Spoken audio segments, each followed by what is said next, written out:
Hello, hello, hello. Whoops. WhymsicalWyvern here. I stream weeknights on Twitch and move my VODs to YouTube. And I have a kick channel that I don't use, but maybe by the time you see this, I do. Hard to say. You never know.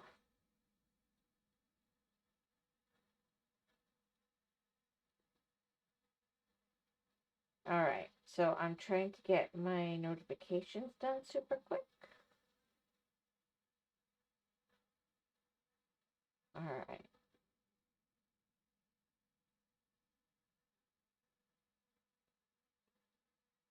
Alright, let's get that gone. Let's get this up and running. How exciting. Sorry, bot, it's here. A sandwich walks into the bar. The bartender says, sorry, we don't serve food here. Oh my gosh. Okay, that's good. That's good. That's good.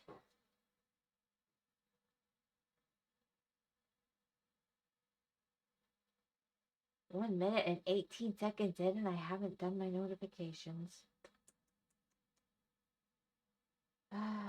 Post. Apparently my battery's about to die on my phone, but that's okay. It only has to last long enough for this. Boop, boop, boop, boop, boop.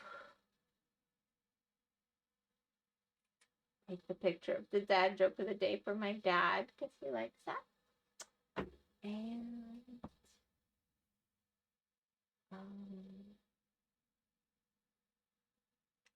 I'm not doing great. Alright, let me take this off a second and grab this.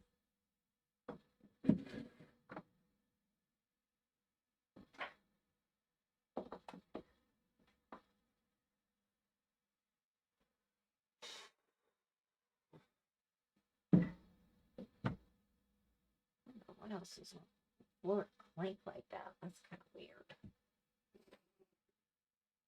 Alright, so what I was gonna do today.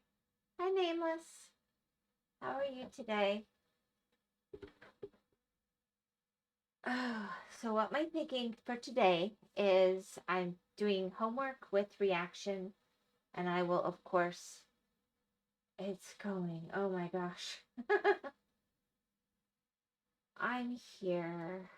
I had a bit of a fall at work today, and I'm in a lot of pain. I guess I'll know how bad it really is tomorrow. We'll find out. I'm not dead. I have all my arms and legs. That's the important part. Okay, back still broken, but still living. Yeah, I'll take care. Take care of yourself, Nameless. You're one to talk. I feel hard. I feel like I'm gonna have bruises and weird scrapes and possibly scars all over. It's great. Like everybody came running. I don't do things small, man. If I'm gonna do it, I make it worth my time. I don't care about me. Wish I got you here. I'll be fine. I'll be fine. I already informed them they need to fix the issue that caused it because several people have almost gotten hurt on it, and I just got to be the lucky one who was super tired and dumb. Thank you, sweet pea. You're so awesome.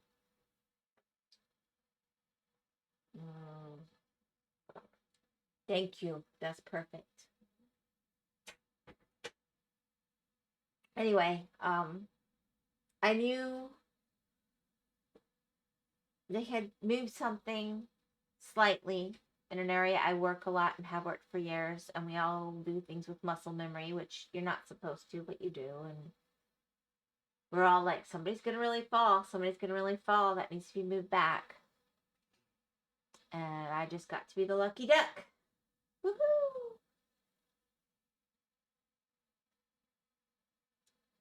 The bad thing is I think I passed out on the way down. I don't actually remember going down. I've got way more. So I'm going to be super careful because I think I hit my head too. Yeah, it's...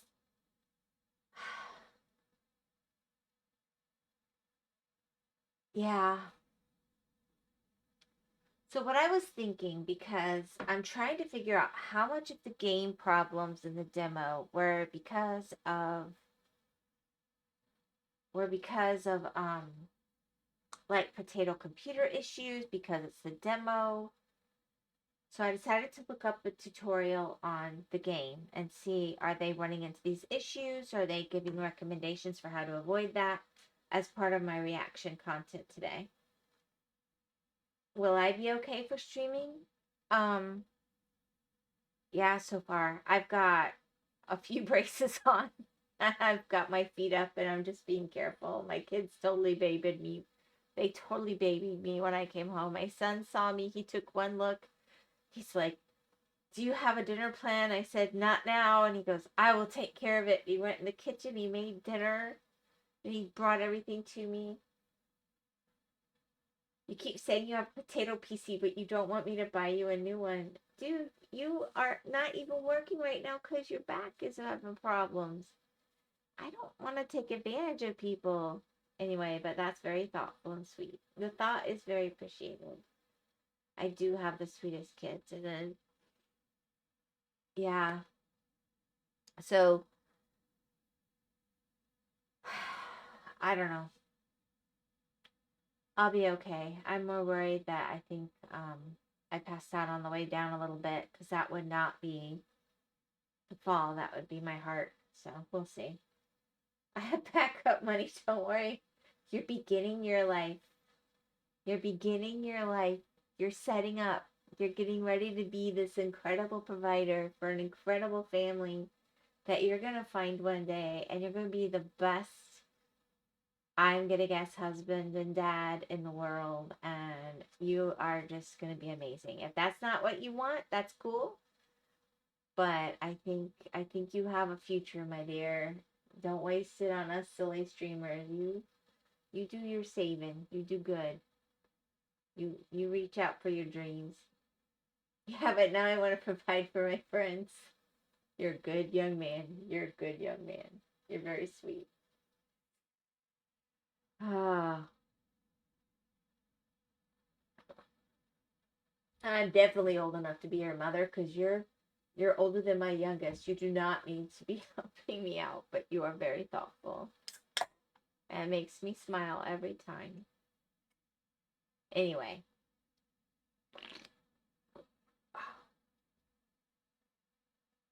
So I decided, I'm trying to decide if I like this game or I want another game like it. I think it worked well for stream. I think it would, I've been really going back and forth on one of these, but they're so expensive. So I wanted to see someone else's video since I do reactions today anyway. I have friends that are older than my parents. I don't see the problem. Oh. You're nice to me, but Hedge is your friend, and that's okay too.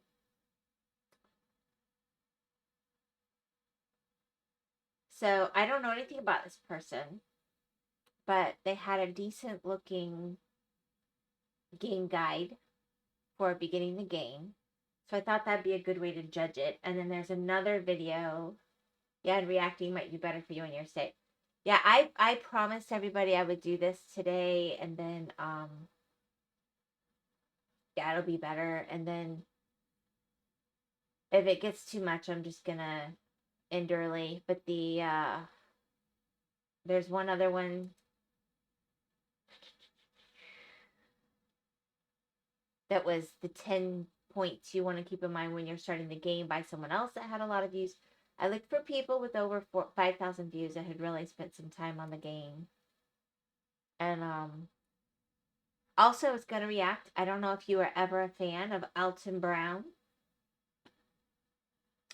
but he has started his food show again. Here, let's look.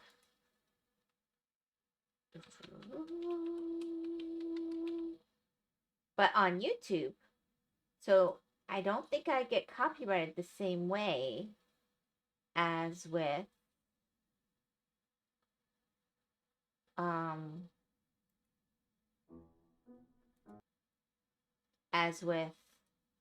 his Food Network stuff. So I thought that could be fun too. So since you're the only one who's hanging out right now, you want to see Alton Brown cooks food? Did you ever see Good Eats? I don't know if it made it to France. It would have been when you were younger. My kids all loved it, so they watched. Okay, we have every DVD that went to Target. I'd wait till they were half off on clearance and I'd get them all. So we still have most of his Good Eats, the first few seasons. And then he has a bunch of new videos. The Half Asleep Chris. So. Corey. Nope. What was your first thought when you came into this house? Oh my God. Alright, let's go to Alton Brown. You must meet this guy. You don't know it. But he's the mad scientist you've always wanted to see. Alton Brown here. Back in 1999, my cohorts and I capped the first season of a show called Good Eats with a 1-hour special about Thanksgiving called Romancing the Bird, the centerpiece of which was a recipe for a roast turkey, which included a pre-cook soak. By the way, I made that turkey for years. My family loved it. in a salt solution or a brine. It was an unusual move for the time. Not a lot of brining being done back then. It was, but not for only can turkey. Brine bring extra moisture into a big piece of meat. The salt that it takes with. Don't choose based on my presence. I plan to leave since I got a terrible headache right now. Oh, no, you're fine. But this is Alton Brown. Here, let me see if I can find something funny. And then I'll go back for other people.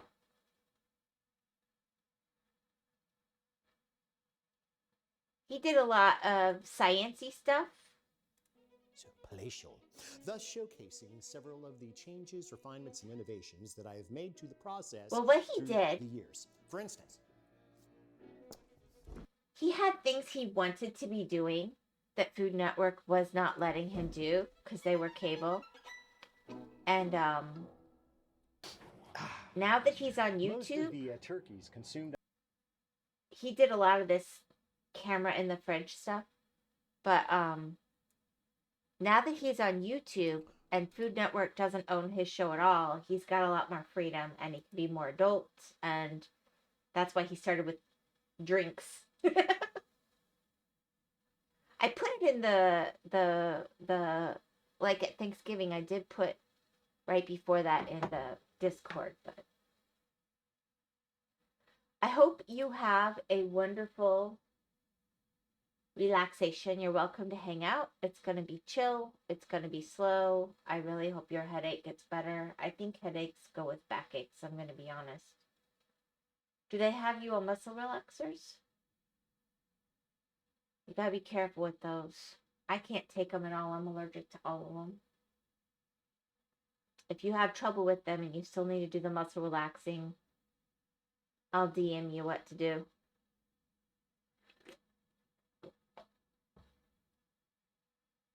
But your parents might be mad at me after.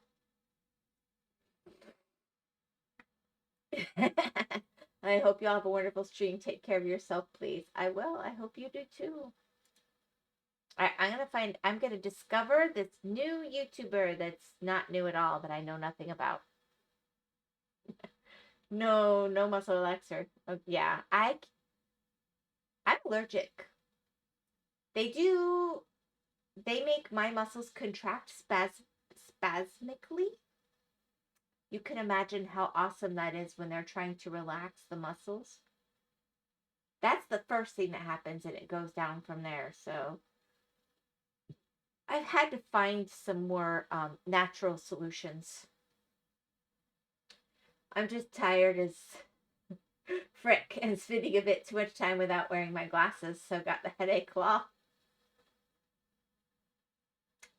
I need my glasses. I'm so freaking nearsighted, but I do not wear them much.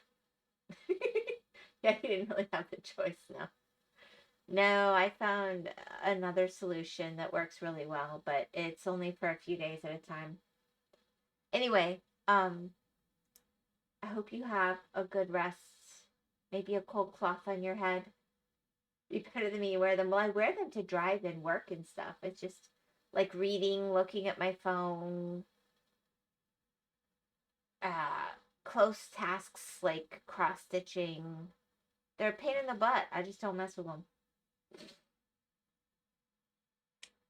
But I will offset it with pinhole glasses to give my eyes a break sometimes. If I need to, I'll make sure you ask about that method then. Yes. Probably more of a DM thing, but yes, I will be happy to share. It's not tough. I got it from a doctor. Yeah. But it is it's required. Anyway, make a great day, ma'am. Have a great day. Take care. You too. Bonne nuit, and do not forget to get some rest and get a cloth on your head or something. Bye-bye. This is Irish Dale. Welcome to Whiskerwood. Basically, this is the beginner's guide to Whiskerwood on how to do stuff. Because for new people, this game can be a little bit daunting. If I'm going to be brutally honest, it's a little bit more difficult than Timberborn. You just have to kind of work a little bit slower, but a little bit more.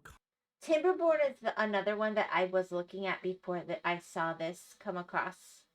Not gonna lie. So, I'm talking to lurky people, future people watching the VOD. I was very interested in the Timberborn. It was interesting. And there's a few others like it. And I've been trying to pick one that I thought would be good for stream. And then Hedge got the demo for this. So I have ideas on how I want to start it. But more I want to know if other people are having the glitchy failure problems that I am. I might just not be able to use my VTube rig while I play it. I'm going to do a little more homework on that. But I might as well do homework on this now. Because YouTube days always start slow. Comfortable. So what we're going to do is we're going to start on the far frontier, which is basically us going off to make a colony, and we're going to put it down to cozy. And the reason why we're going to put it down to cozy is because we're going to learn how to play the game. Because if you play it on normal, the economy will kill you quicker because you don't know how it's all going to work. So this video is designed to try and teach you how everything is done. First off, map size, I'm going to keep it a normal, main. So, to begin with, I went normal because I like a challenge, but I had to kill my world 3 times to figure out what I need to do, and I'm still not sure I figured it out right. So, that's a good tip. If I do it again, maybe I start cozy. That might be easier on the operating system while I'm figuring out how to balance everything too. Island size, I'm going to keep it large and not oversized. The reason why I'm going to keep it large, you get a bit more beach space, so it's a bit more easier to build. Extra islands, I'm just going to have and you know what, we'll put it up to lots and it gets to show you the map. Barren light, we're going to have a few, and everything else is boosted, kind, low, none, and mild. So we don't get raided by pirates. Winters are survivable, but we still need to look into heating. And this. And of course, pirates killed me right off the bat. Okay, hold on.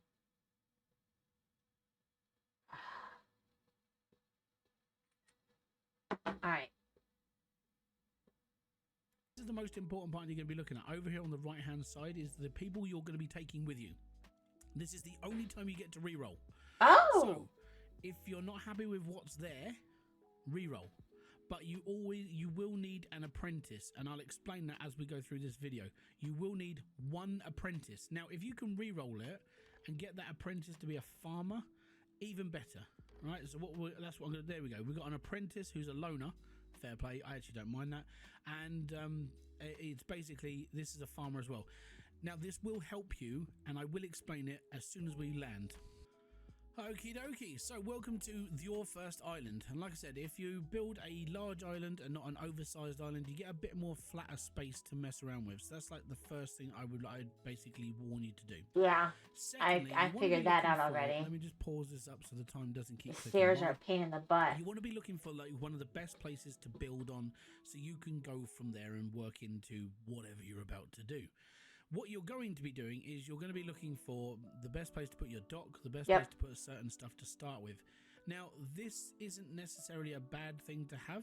Now, if you're not happy with this to start off with, reroll. Go back and reload, start a new game, and just get it so it's more favourable to you. The reason why I say that is because everything you do is RNG. It's random number generator. Elements are everywhere, this is everywhere, that's everywhere, and you're like, okay, cool. Now, if you turn off the barren lands, most of all of these islands would be green. They would be good enough to like farm on, so I'm just going to show you from a point of perspective of what you're looking for. You're looking for a good area to farm, which is, for me, this bit here would be ideal for a big farm. Interesting. Because you could divide this up into like crops, you could divide it into wood, you could divide it into this and the other. Also, looking around at different islands gives you... See, I was looking for copper, berries, forage. But every time I try to get farm going, it wouldn't. And that's, so I'm looking for green. Got it. Okay. An idea of what else is around, and looking at your main island is a good point of like, where would you like to build? So I'm actually going to put I like that the flag says blue flowers, just like IRL. corner. And the reason why I'm going to do this is because we've got wood that's pretty Place, close. I think. Not as Maybe I like, remember terrible. wrong. We've got a few on the floor, which is good. And There's we the can work berries. our way up through. We can build some stairs. We can get this. There's some berries right on the bottom floor, so that's good. Then we can just build some stairs and get our gatherer to go up there as well. And there's a big area for a mine here as well, which will get us a good start, especially with coal in the floor and coal everywhere around here. This whole section here, you could turn into a mine later on, and you could just have your main area across this front here, and then basically just cart mining along this bottom bit. So that's what we're going to do. We're going to put out our trade dock. Now, I'm going to put it about here. The reason why I'm going to put it here is because I've got a big enough space here to build a little village.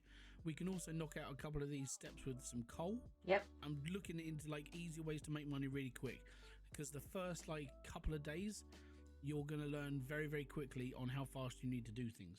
So let's speed it up. Let's get my dock in, and then we can go from there. Welcome.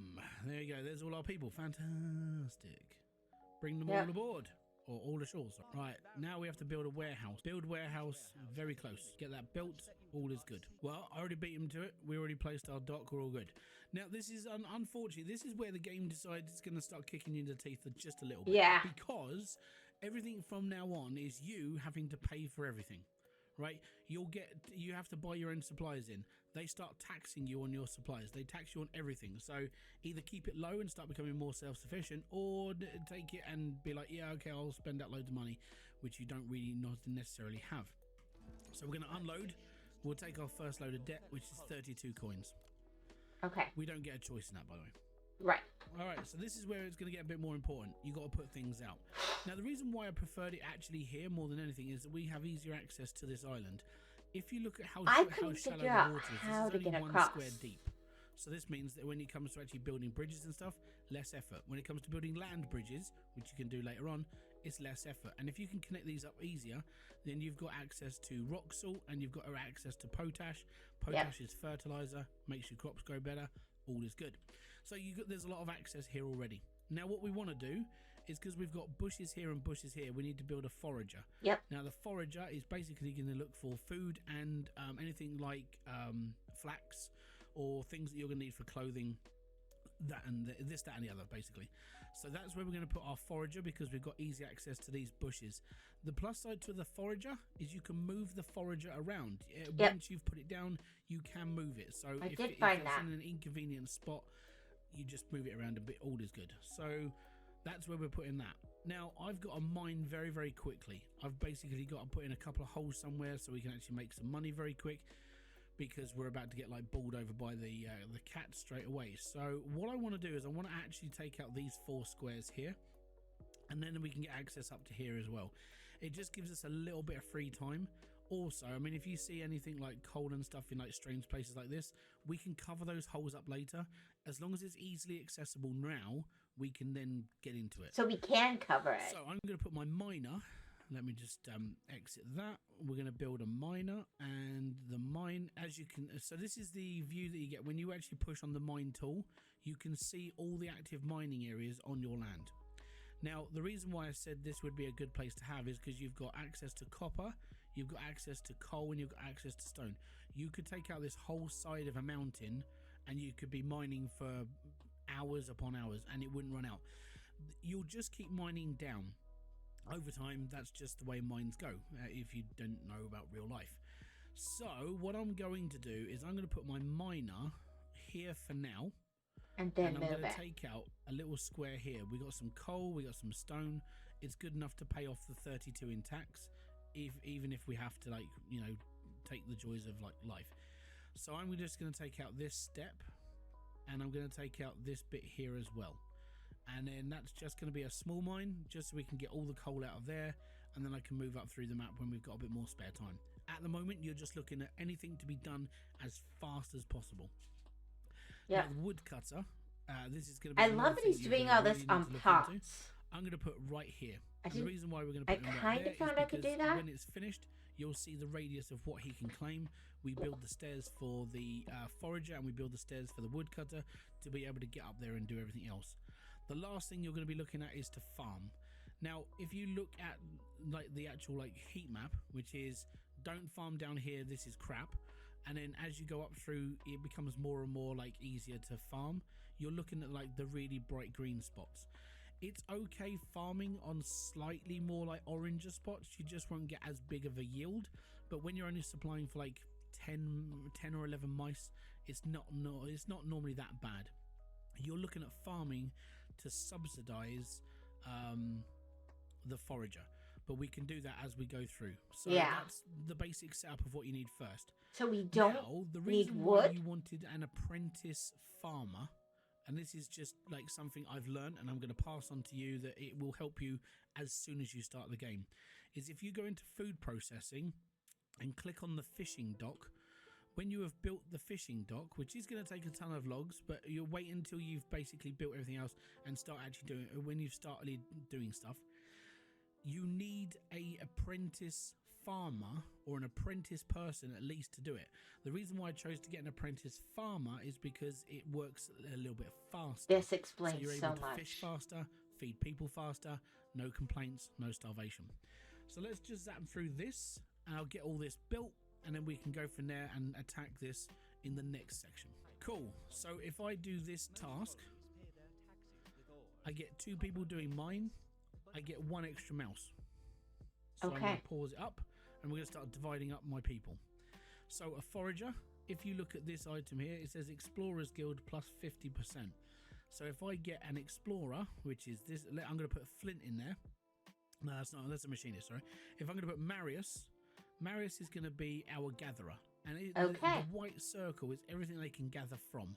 Unfortunately, we need to build stairs to get up to here, but we will get there eventually. Don't worry. These 4 bushes will supply enough food for the colony for just a small bit until we get a bit more access to the rest of the map. Now, miners. We do need miners, so I'm going to take... Muffle. I got 2 apprentices. I'm actually quite happy with that one.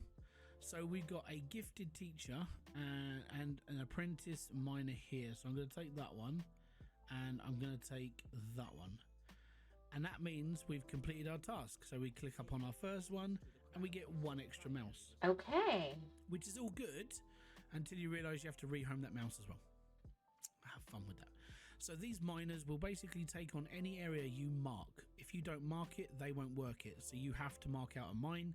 They're going to go for the coal to start with. That will make me money that I need to basically pay off my debt, and we'll go from there. Now, woodcutters, these are part of the Explorers Guild. Again, if you can get decent explorers, you're all good. So we're going to be using Quill, who is this one here. Now, you've got to home these guys, because if you don't home them, they will basically get annoyed with you that you're making them sleep on the floor. So I'm going to start my housing here. So we need 6 houses. 4, 5, 6. this. Now I'm probably going to have to build 8, and the reason why I'm going to build 8 is because That first what's task. about to happen, we're going to be expanding to bring more people on, and we're going to go from there. Now, the other thing to have it like, as the way I've just put it, is you can put houses back to back depending on where you build them. Now, I've left me not a lot of space out the front. You see the little white arrow? That means they need access to that little white space. So the best thing to do then is to build like a plank walkway, and so they can still build. And it basically just means they're right on the coast. They're using up less land space.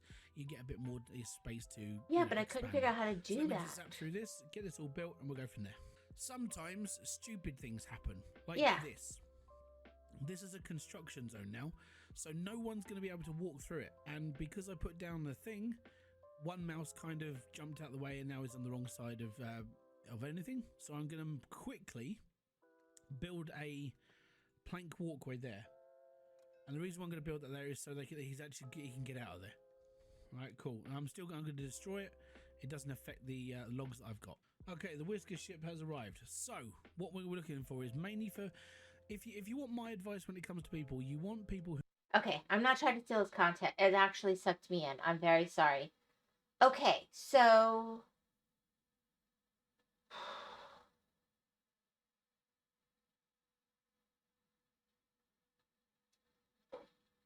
I love that I can set everything with the time not going. I kind of did that, but not in a strategic, on purpose way. I think that's actually the biggest thing I'm taking from this. And understanding what things are doing and how and why, I figured a lot of it out, but I think he's coached it up well.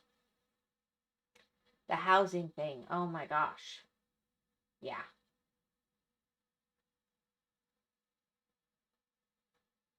And see, I would have gone for the copper first, because I thought more money.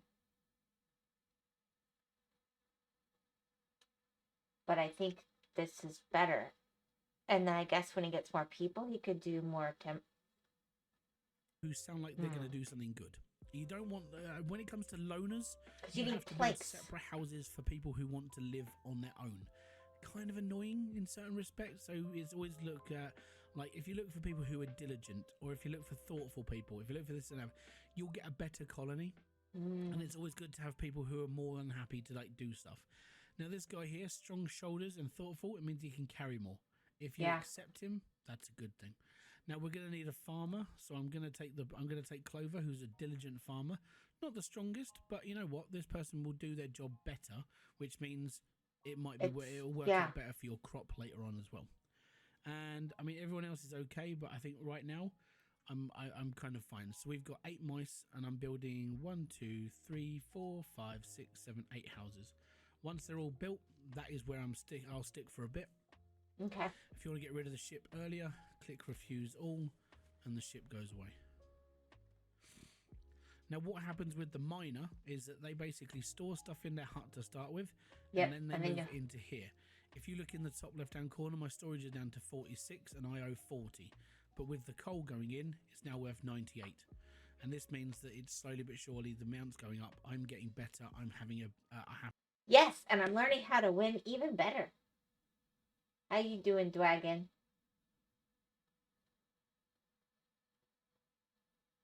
It's YouTube reacting, and I'm learning how I could have done this better so I can give the game a real try. But if I don't do this one, I'm going to do another one like it. I liked doing that for stream. How are you doing today, Dwagon?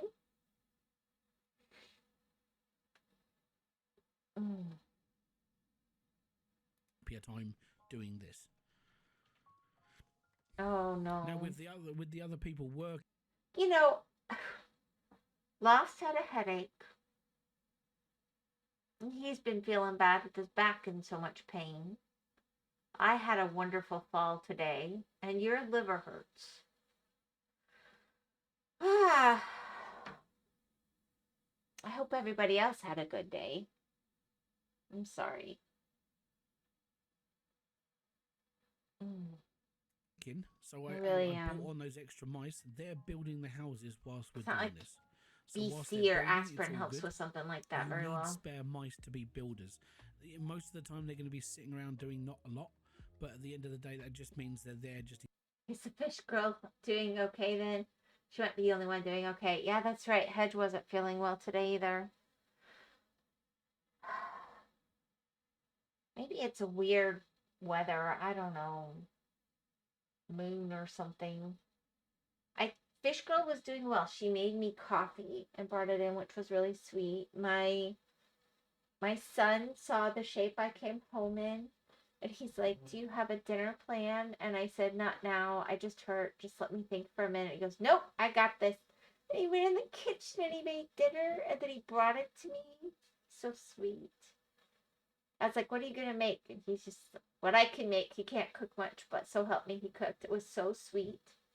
Robot is a machine. I assume he is immune to bad health. You know, he pretty much is.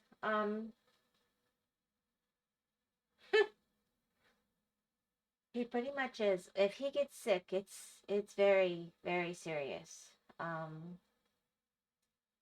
Thank goodness he has grown strong and healthy. God is good. His start was a bit rough. All right, let's see here. In case you need to build something else. Now, when it comes to like building stairs and stuff, you have to do it, but you have to do it quickly because once a log gets delivered. He used to think he was a robot when he was little because of all the wires and stuff that had to be on him.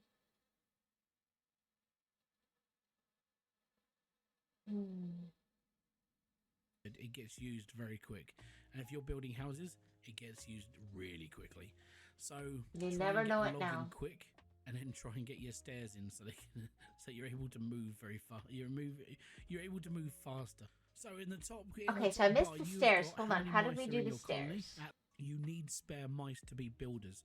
Yes. Most of the time, they're going to be sitting around. I figured that out on the very last world. That was part of my problem. This would have saved me so much time.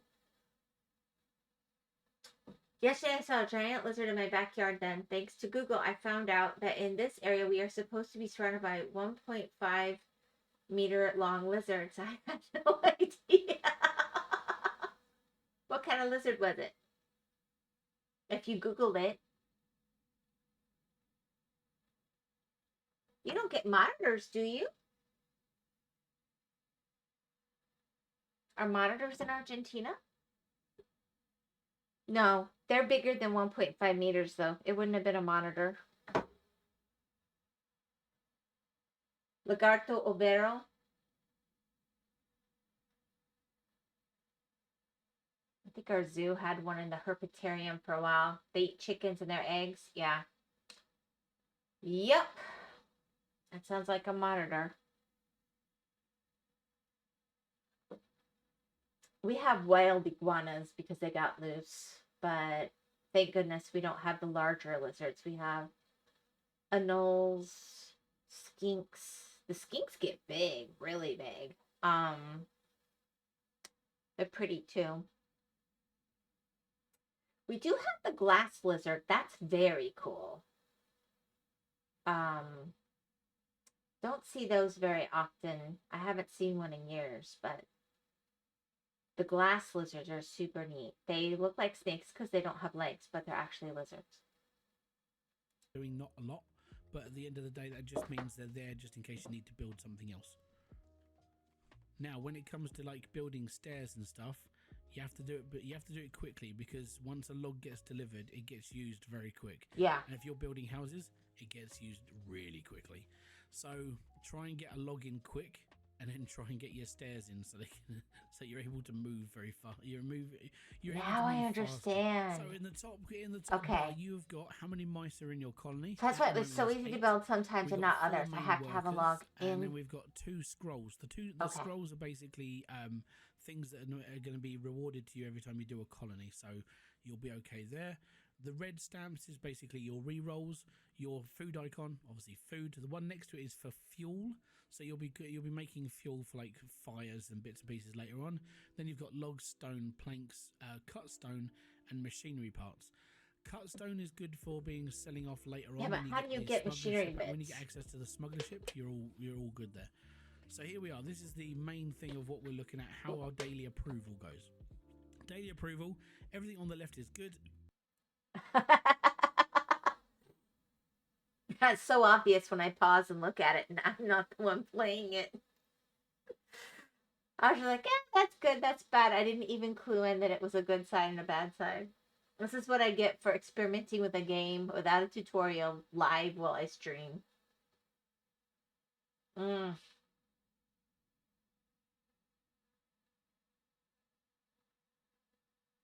Okay. All right. Oh gosh, I hurt so Everything on bad. the right is bad. Oof. Like I said, if you get like nicer mice, you won't have as many rude encounters. Okay. You get a massive penalty for people sleeping outside. Make sure every single person is housed. And then what you have to do is you have to start looking into the way that people perceive you as a, well, if you're a good leader or if you're a bad leader, and it all starts to make less sense as time goes on. So what I'm going to try and do is I'm going to get these logs. I want to get them built, and I want to build a set of stairs so we can get up, because even though we're going to start running out of food as well. Okay, so this is where your debt is going to start coming from. The supply ship. Yeah. If you click the refuse button, you steadily lose favor with the cats, which means they're more prone to put your taxes up even higher. They won't like you, which is kind of annoying. All right. If you want like a better amount of stuff, then it is best to take like the slightly higher stuff, but make sure you've got enough money coming in before you actually take it, because if not, they won't like you. Right. I'm going to take this one because I know what's coming into I know what's in my storage. I've got 305 quid's worth of stuff, and there's 153 in debt now. But those planks and the wood that I've got will help build in everything else I've got. Okay. If I put it into slow mode, it means I can actually build the stairs I need before all the supplies are taken. So I will do this now, and I will build up there as well, and then we're good. Now, as you can see with the mining, we've got another 2 veins of coal here, whereas there's nothing else along. There's coal all along this shelf. If this mine goes any deeper, then I will carry on digging down. But I want to move my miners up to a more favourable source of income, which is basically this corner. Right. It's either that or I take out this corner, but most of this area is mineable, and that's the big thing. You kind of just need to make sure that everything's being taken care of. So I think what I might do is I might just follow this vein of coal for a bit, because it is money, it is good for like the colony, and then I can go from there. It's fast At the money. moment, in my main game, I'm running 3 sets of miners in this massive pit mine. If you want to go and check that out, just watch the other videos that are on this channel. Okay, let me just speed through here, and then we can show you where we're going to go from here. Yeah, see, because I had realized at the end of last time, right before I lost my game, that I had highlighted things on the second shelf, but there were no stairs to get them up there. But the angle I'd been looking at, I thought they were flat to the ground. And that was a massive mistake. So they were highlighted, so they kept trying to go where they couldn't go. Ay, ay, ay. I can change what we're watching, by the way. I just figured I'd do homework while I did my reaction.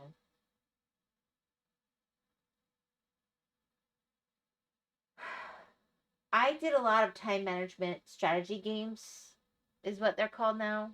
I didn't do these, but this is very similar to what I did. I did what I feel like these are based on. So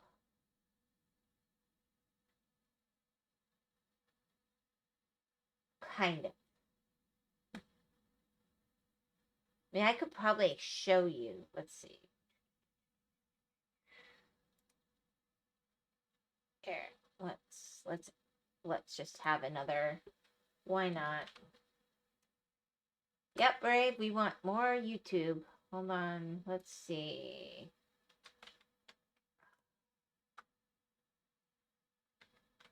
Royal Envoy 3. That's one I played a lot. So I did Looking for somebody with a decent...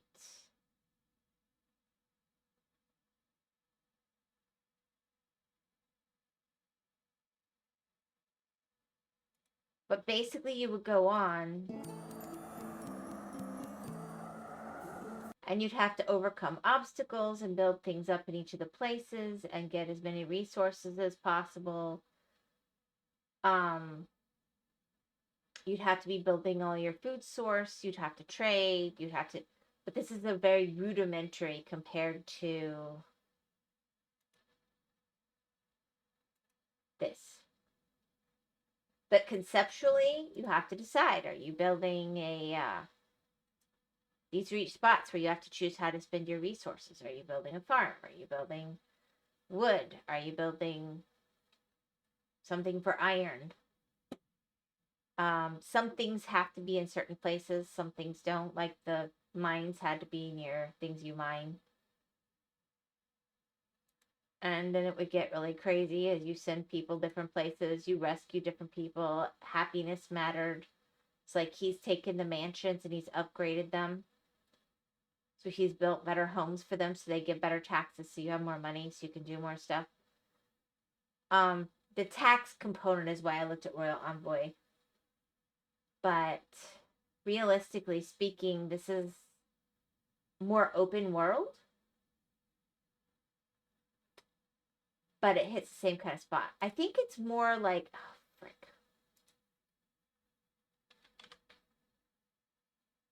I think it's actually more like this one.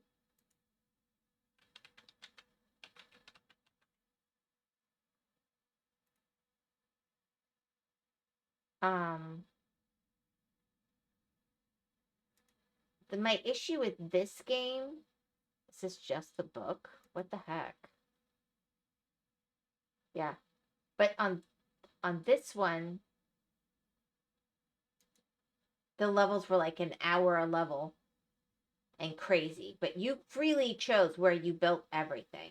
So if you chose well, you did well. If you chose badly, you'd lose the whole level. And you might not know it for 45 minutes. But at the same time, there was still a beginning and an end. So I feel like it was still a precursor to this. And that game would have been about...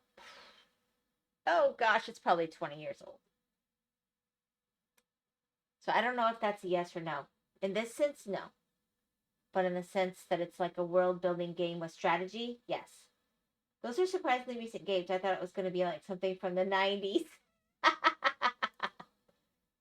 This is how I survived being a parent. I would play these things to give my brain a break. Oh. All right, here we go. Right. So what I'm going to do now is I'm actually going to prepare to build the fishing dock, which is going to take a lot of resources. And it is going to take some time, but it is worth the investment in the long run. Trust me, this is how I've kept my colony alive. I was a big fan of the time management games, but they don't make them the same way anymore. And everything's pay to play, and I don't like that. I want to spend my $2. I'll even spend my 20 or 30 bucks, and I want to just play it. I don't want begs. I want a flat cost going in at the end. If there's some kind of update or special, fine. One time, boom, DLC or whatever. But, yeah. I guess I'm old-fashioned that way. Mobile games are pay to play or pay to win, but PC or console games should be fine. Yeah, but a lot of the time management games started as PC, and they moved to mobile, and they even changed what they were, and they're not. Yeah. Let's just move on. By fishing. I have 3 fishing docks supplying nearly 80 If I did one, the goblin ones are on so damn fast, it's not even funny. Okay, so they've run out. So this icon will Steam, come up I every could time do those. they say they haven't got enough work. Gnome, So sorry, what's gnome gonna happen. garden. So what I'm going to do is I'm going to get them to work on that bottom shelf across there, and then we're okay. and then that'll be the end of that mine. I won't build. But I won't also take tend to any more hyper out of this focus. unless there's gold. If there's gold, I will go for it. If it's just coal, I'm not too worried. We'll go and mine somewhere else. Now you're probably asking, what do you do with stone? There's two things you can do with stone. Number one, you can either cut the stone, and you basically create stone cut stone blocks, or you turn it into earthworks. And earthworks is a really good way of expanding your land, and that's what I would suggest to you if you were going to go to a different part. You would basically make a land bridge out of actual stone, because Okay. you can build off of it as well, which gives you a bit more space. And if you click on your dock, you can see what's coming up. So tomorrow we're getting taxed, and a whisker ship's turning up, and then 2 days later a supply ship's turning up. And then you can kind of balance your own books in a way by doing what we're doing. You just sit and just go, okay, cool, we've got this, and this happening. We should be okay.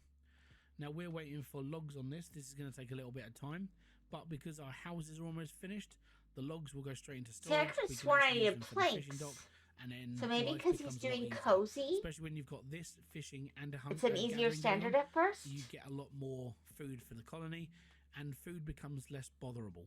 Yeah. From there, it just means you have to expand out and make sure you can basically fund everything without killing your staff. Basically. Now look, we've still got one person homeless. He's a -8 on points. Now that's quite a lot of points down. So the idea is to try and get rid of all of this list. You know, rough and stuffy. That means you need to find better quality housing. You can't do that until you start researching stuff. There's two ways of getting higher stuff in the game. You can either research stuff, or you can do it off the boat. I'll explain that in a later video, because they are things that you can do later on in the game, and I've got that all set up ready to actually show you in a future video. So Interesting. we'll go from there. But this is just basics. If you do have any more questions, or if you want to know anything, let me know in the comment section. I'd love to hear your thoughts, and the reason why is because your thoughts turn into videos that can help the rest of the community that play games like this. Okay, now we've got to deal with the tax ship. Tax ship is very easy How to deal did you with, do right? this? You look at how much you owe, which is 164 coin. Each item that they trade in, so you're looking at fish, trinkets, logs, coal, potash, which is good for trading, especially if you've got an abundance of it. Copper, gold ore, berries, flax, cotton, rock salt, and everything. All the amounts are down here. Basically, what you want to do is you want to find the highest things that are worth the most money, and you want to sell it to them. My advice is, if you find gold or gold bullion, which you will get later on when you get the supplier, don't sell those unless you really, really need to. They're good for later on, especially when you go through wintertime. Wintertime, the tax ship doesn't turn up for the whole of winter. Oh. And then at the end of winter, after you've taken all your supplies from them, you get handed a really big bill. And if you can't pay that really big bill, then they hate you even more. They'll blow up parts of your colony, and you become a little bit more desperate. My advice is, for anything to do with gold or gold bullion, use it when you're in a bit of a pinch. So my first piece of advice really is to farm cotton, because cotton's worth 21 coin. And if you can get 21 coin out of cotton, then you don't have to worry about giving them copper ore, and copper ore is used for things that you will need later on in the game. So let's just basically sell off our coal. Now, if I stop the deal there, we get +1 to the deal, we get a little bit on the schematic, we get some planks, we get some food, we get some fuel, and we get some other. Now, if you overpay, I didn't mean to do that. That is something I had trouble with. If you overpay, you're more favourable to the clause, which means they're going to give you more stuff. And if you get to the top of their the thing, and you severely overpay, then you get schematics, which could be new houses, new research, new things that you're going to need later on in the game. See, I thought if you paid way more, they would tax you extra next time. So maybe there's an advantage after all? So let's speed on through, and I'll explain what I would do from this situation, because as you can see, our mine has basically run dry. Okay.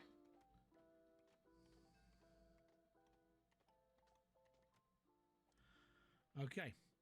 So I'm going to pause up there and be like, oh no, my mine is finished. And it technically is. So if you actually want to dig deeper, you can. but it would take a lot more effort and it is a little bit more painful to get through. So what I would personally do is I would move my mine up this end. And the reason why is just because you can see bits of coal, you can see some copper, take it all out. And that's just basically my advice. So what I would do is I would place a mining camp. I want to put a mining camp here, and I want to put a mining camp there. Oh, so and these two mining camps are going to basically mine out all of this area. So I would mine, personally, I would probably mine all of this. So we'll get that done. And then I wouldn't touch this area again. This is just where I'm going to be mining. So when they've emptied out that area, but did he... So as you can see, we've given them a couple of extra gifts. They've given us access to a slide. Slide's not really worth it right now because number one, you need to be able to like make them, which are copper bars. You can't make copper bars. Don't worry about it. You're either looking at the food or you're looking at the cut stone and planks. Cut stone and planks are a better trade-off, especially if you're able to feed your mice. And if you've got berries coming in and you've got fish, we're going to get through to that in a minute. Planks and cut stone is probably the better trade-off.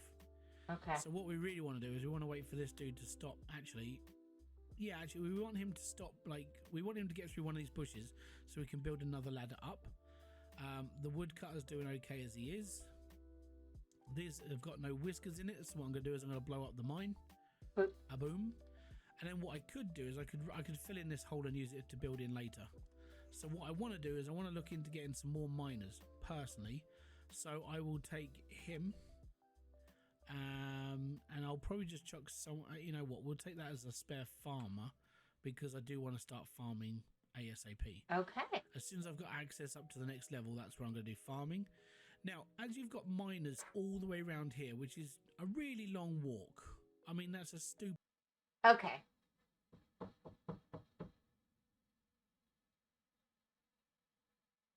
Here's the problem with videos like this.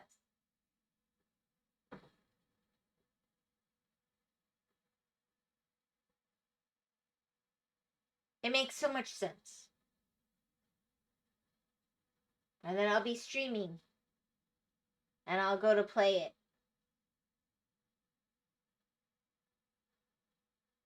It's not gonna make sense anymore.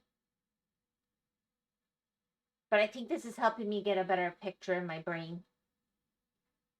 I also was gonna look at the top 10 things you want to do, but I might not. And I have a cooking video, so I can flip to that if you want.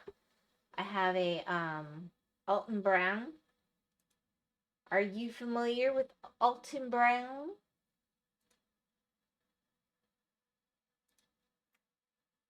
So many of you guys don't seem to have come across this lovely, lovely man. Hi, Alton Brown here. Back in 1999, my cohorts and I capped the first season of a show called Good Eats with a one-hour special about Thanksgiving called Romancing the Bird, the centerpiece of which was a recipe. We have the DVDs, we have the books. For a roast turkey. We've made the food. Which included a pre-cook soak in a salt solution or a brine.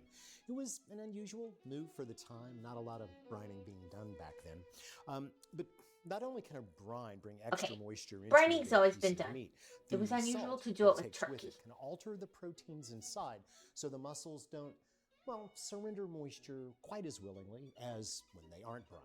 Also, the brine seasons the meat quite nicely. My hope was that the process would buy home chefs an insurance policy against overcooking and dryness. And judging from the comments that have accumulated on various forums and social platforms over the decades, it seems to have worked out pretty well. Although I continue to dabble in turkeys through the years. Yep. There's me in 99. I did a spatchcock dry cure here. I did a honey. I wasn't intrigued by fried bird. I even did a bird roasted in a Dutch oven, the size of a Mini Cooper.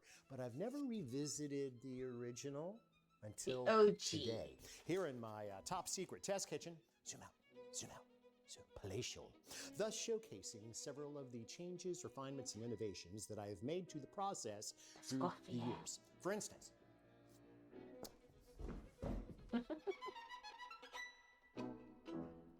the brine thaw. Most of the turkeys consumed on Thanksgiving in this country are purchased in the state of suspended animation that we refer to as frozen. And frankly, that's fine with me, as raw a frozen birds bird can be suffer more fresher from mishandling than raw. during shipping and storage. Now, if your turkey is flash frozen right after processing, odds are good it will arrive to you close to the same condition. Come on, buddy.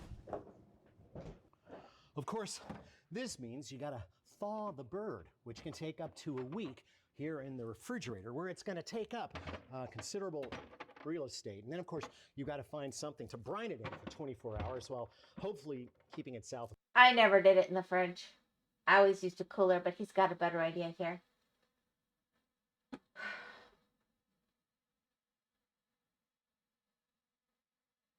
This is the guy who used to do that show Good Eats, which you might not have ever seen. Apparently, a lot of people in my kids' ages who are international have never seen him.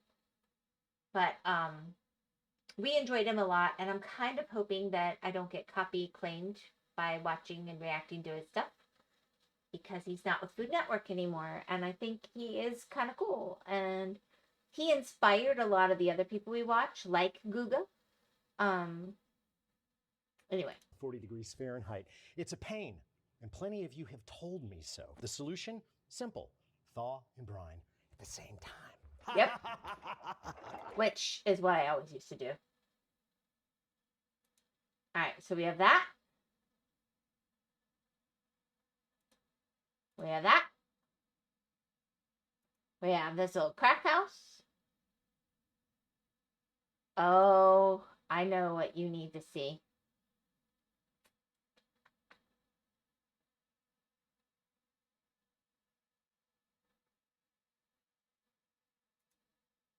This video is sponsored by Adobe Express. Alright. I got a kitten.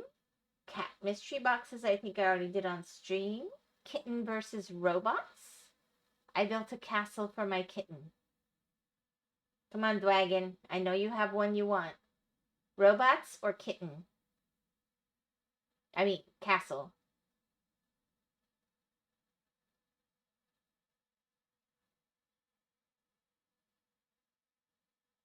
Castle, you got it. This is my kitten Henry, and I'm gonna build him a giant castle. It's pretty much a rite of passage for my cats at this point. First there was Fort Reggie, small and simple but adored. Followed by Chateau de Ralph, medium-sized and although largely ignored by Ralph himself, since adopted by my mum's new cats once I moved out. Then there was Boxingham Palace, built using cardboard bricks. It was enormous, but basically just a facade with nothing to climb or entertain the cats at all. And most recently came Fort Fluff, made of cardboard shipping tubes, but again just a boring hollow shell which neither cat cared for.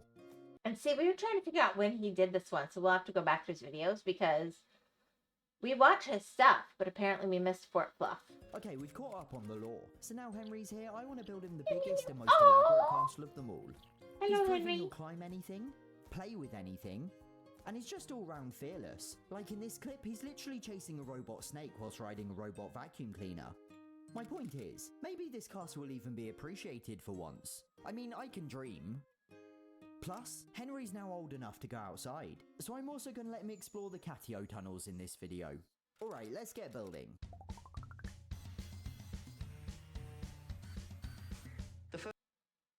He builds all kinds of crazy things for Legos, cats, you name it. First tower's done is 1.8 meters tall, and there are going to be 4 of these in a square with a big courtyard in the middle. They're going to have levels inside so you can climb up, and there's going to be walkways between them all. It's by no means perfect. I blame a mixture of warped wonky wood and shoddy craftsmanship, but Henry didn't seem to notice, too preoccupied with his favourite You like how he uses his house? toy. I then built 3 more, and it was time to put it all together. The towers are done, and this is going to be by far the biggest castle I've ever made. I've put cross beams in place to give you an idea of scale. Henry doesn't care, he's still playing with his toy. But the next step then is to attach higher up cross beams, do the walkways, and then clad it with cardboard.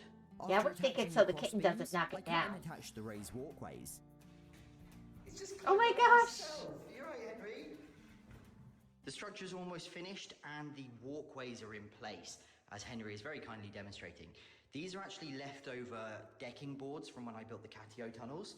And since I do want a break from woodworking, I think now is a good time to give Henry his first taste of the outdoors. Just to recap, I recently built a second catio and tunnel to connect the new and old one for Ralph and Bella, and I've been excitedly waiting for Henry to be old enough to go outside and explore.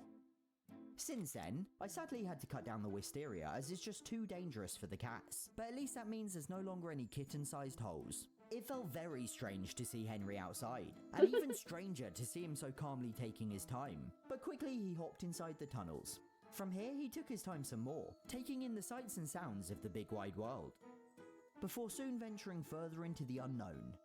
He looked tiny in the tunnels, but was soon strutting around full of his usual confidence and curiosity. Hello, boy. How you doing? After a while, he ran back to the main catio and discovered a plant, which was great fun to play with. And then he discovered the tree, and I don't know what, but spotted something that caught his interest. It's almost There like was he's a no kitten. stopping him from climbing to the top. The trouble is, he tends to climb stuff and get stuck because he can't figure out how to get down again. Oh, Henry! This cat is insane. Look at him. What's he doing? What's your game plan here? I think I'm gonna help him down. By the time we came back in, Bella had built the shelves. Wow, Bella, did you build this all on your own?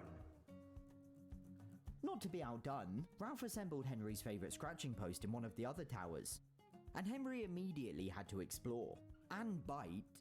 You He then climbed up to the teething. walkway and made his way over to the scratching post. And one thing I've learned about Henry is that you can never predict his next move.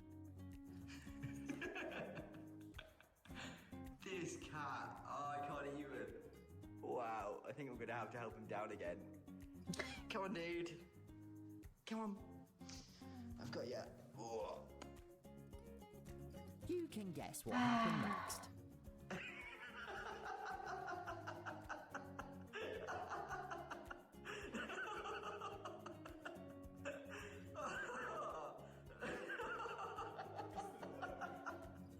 I needed that, but enough nonsense. He's gonna have to learn to get down on his own if he's gonna keep doing that.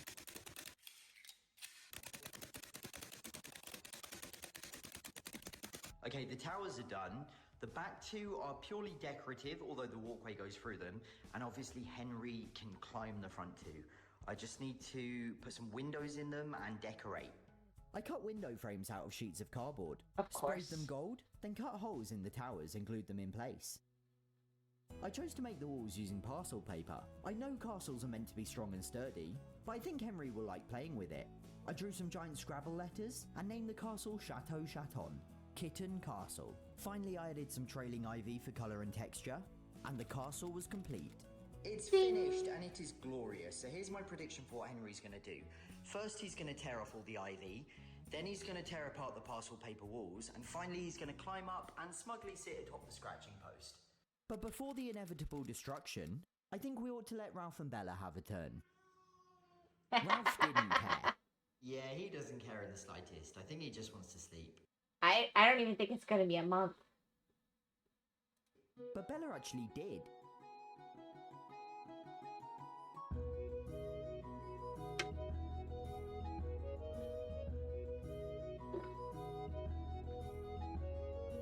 Hello, Bella, you sweet little old lady.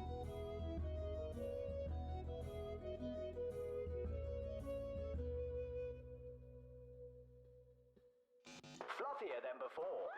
Stripier than ever.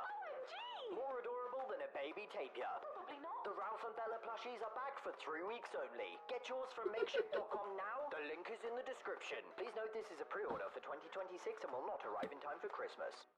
Henry immediately spotted the ivy and was obsessed.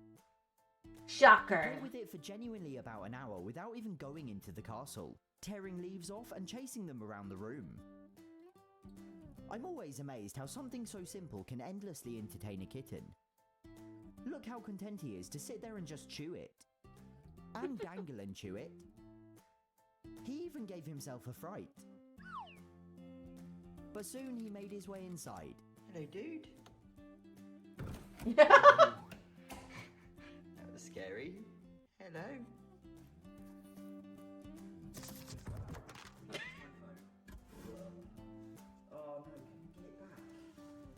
The walkways proved a good spot to continue playing with the ivy, and Henry couldn't decide which tower he preferred. And then he leant out of the windows to play with it. And then the next part of my prediction came true. Yep. And the next part... I think he's got the zoom in. That's why he didn't do like solid wood or something. He did something that would be I more promise you this is a destroyable. different clip. He just did the exact same thing again. He's done it again. And a third time. I think he must really like the castle. Okay, this is getting predictable now, Henry. A few hours later... Look at this. I spent so long building this. Some of the ivy's completely torn off. All of the parcel paper's loose. And it's this little gremlin to blame. And he's chewing it right now. Oh, Henry, you're mad. As much as it pained me to see my hard work destroyed, in a way, this was what I'd always wanted. The ultimate validation. It was truly an honour to see it so thoroughly enjoyed. Look at you, you're so cute. How can you be so chaotic? And on that basis, I'd call it a triumph. Henry eventually settled down. For all of 4 seconds... Go, bud. You got it good. I guess with cat forts, the 5th time's a charm, as Henry well and truly became the king of the castle. There we go. I think that's a good final shot of the video.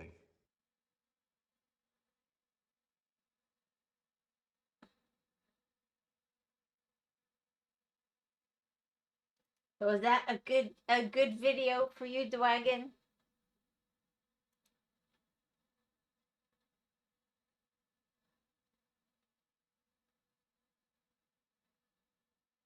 That was adorable, yeah. We love Half Asleep, Chris. We do. He does a lot of Lego stuff, and he does stuff with money, and he does stuff with his cats. And like this one, where he did a hide and seek challenge. That was fun.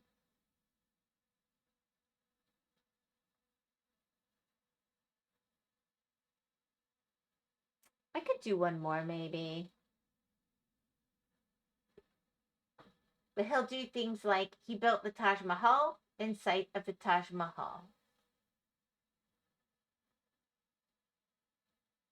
He tried to eat in 3 countries in one day on this video. This was funny. I bet you... Do you like Legos, Dwagon?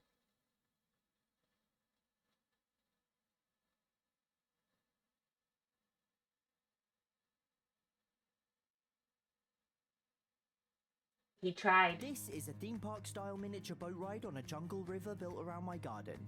It's the greatest thing I've ever made. You see, I've always loved theme park boat rides. From the playful charm of Jungle Cruise to the unadulterated terror of Jaws. I want to build one of my own. The only... Oh, my kids never had Legos. Legos are a thing for high-class people here. They cost a fortune. We always did Connects because they were made in America, so they were cheaper. And we actually liked them better. I know that's like sacrilege to people. But he gets sponsored by Lego for these videos, so it does not cost him as much of a fortune. The problem is, well, there isn't a river in my garden. So I should probably start by building one.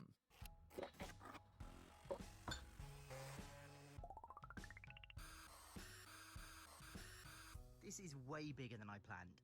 It's kind of hard to follow, so I'm just going to scribble on the screen. The ride will begin here, travel through some jungle to a cave, another stretch of jungle into a grotto, more jungle all the way to a temple, and then some final jungle before it's back to the start. There's obviously going to be more to it, but I don't want to spoil too much since there's going to be an actual story to the ride. I'm going to skip to the end. If we ever really want to watch the video, we will. Let's see.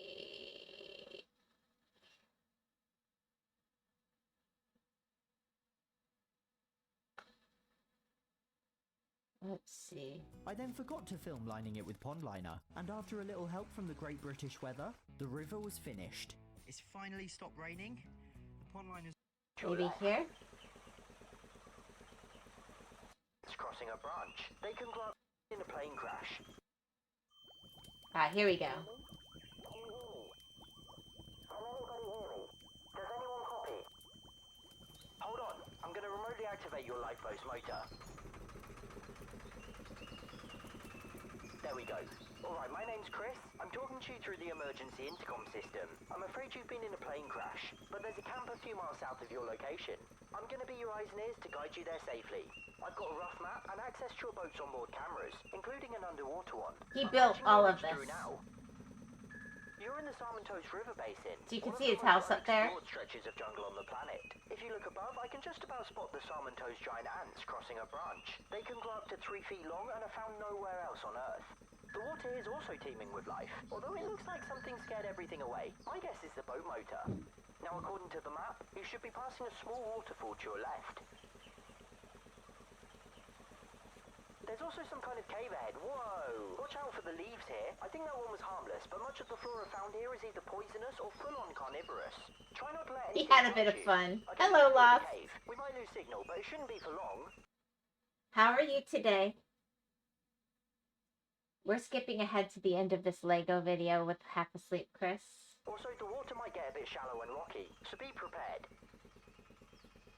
Do I have some free something to download? It's home to a handful of ancient artifacts from the civilization that once called this jungle home, and paintings of a monster adorn some of the walls. Legend has it that the monster once inhabited these very waters, and would lure unsuspecting victims to a temple from which no one ever emerged.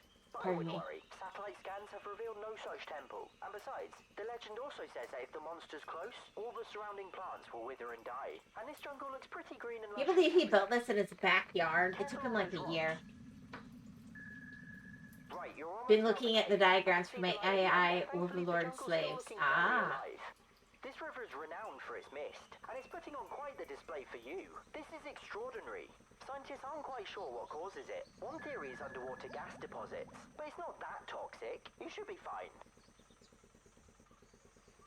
What was that? I think it was some kind of trap. Are you hurt? Thank goodness. Like I said, this jungle is largely uncharted. You're the slave. Hopefully this grotto should keep you safe. And whilst you're here, you might as well enjoy the lights. Again, scientists don't know what exactly causes these crystals to glow, but it makes for a glorious sight. They even glow underwater. This grotto is also known for its fossils and bones. Dinner time, I must vanish. He's about to be eaten. If it were under different have a lovely dinner, Dragon. Bye-bye. To experience this. Round this bend should be the exit. It's back into open jungle, and you'll be glad to hear you're over halfway to the camp. It's just plain sailing from now on. Wow, this mist really is something else. It looks like you're above the clouds. Sorry, I probably shouldn't talk about flying right now. It is getting kind of high, though. Careful not to breathe too much in. He really did a lot of detail on this. You're getting slightly tangled in the reeds. They're quite thick here. They might slow you down, but it's nothing the motor can't handle. Anyways, why do people always leave when I come in? I just wanted to say hello. I don't know, and it's about to commercial you too. I can finish this little video that you have no idea what's going on. I can go to, I've been watching How to Play Whiskerwood, and I've been introducing them to Alton Brown, which apparently nobody else knew about Alton Brown. Please say you know about Alton Brown. Please, Lost, you could continue on. I wasn't planning to be here for too long.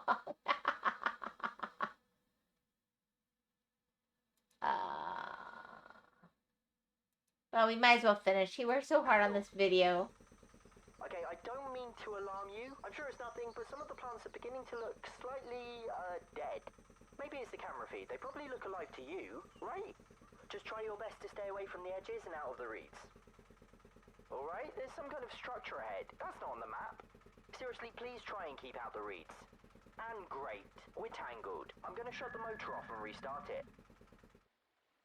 Maybe there is some cause for alarm. Don't panic, but the sonar reading's showing something in the water with you. Something big, and it seems to be moving in your direction. I don't like this one. I love how you see his normal house, like, right over here. Come on, start! Okay, the motor's on, go! Get inside as quickly as you can. I don't want to speculate what this place is, but it's got to be safer than out here. You're a sitting duck. If we lose signal, just try and find a way through. And remember, whatever you do, don't... Bloop, bloop, bloop, bloop.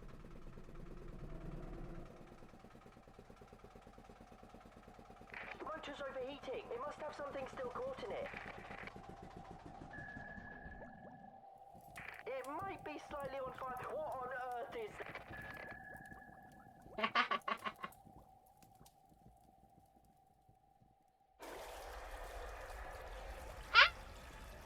I think it's going to explode. Just try it. He worked so hard on this.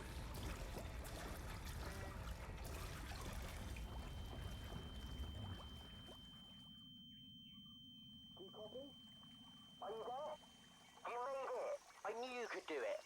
Let's get out of this fog. The campsite is just around the corner. The current's pretty strong, so it should get you the rest of the way.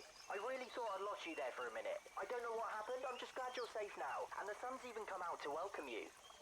It's been a pleasure to be your guide. I highly recommend riding the Space Coaster next. A personal favourite of mine. Here we are then, the campsite. If you could disembark to your left, one row at a time. And please remember to take all your personal belongings with you. Over and out. Bloop. So there we go. This was a completely new and experimental video for me, so I'd love to know what you thought. A massive thanks to everyone who helped in some way, including Danielle, Dan, Charles, Leah and my mum. And an enormous thank you to everyone who somehow already donated, namely James and his cat Cosmo, the Hart family. Alright. La, la, la, la, la. This is what I was doing, because people aren't really hanging out a whole lot, and I was trying to learn strategies for how to make this game work in a way that might not make it crash. Stupid long walk. The best way you can do to speed them up right now is to either, like, you can pad the floor with a path, or you could move the houses closer. So that's something you could do. Now, as you've just taken on 2 extra whiskers, you're going to have to build 2 extra houses. So we'll have to put those in as well. So we're going to build a log cabin here, and we're going to build a log cabin here. These 2 houses will go for one of these miners, and we'll get that in.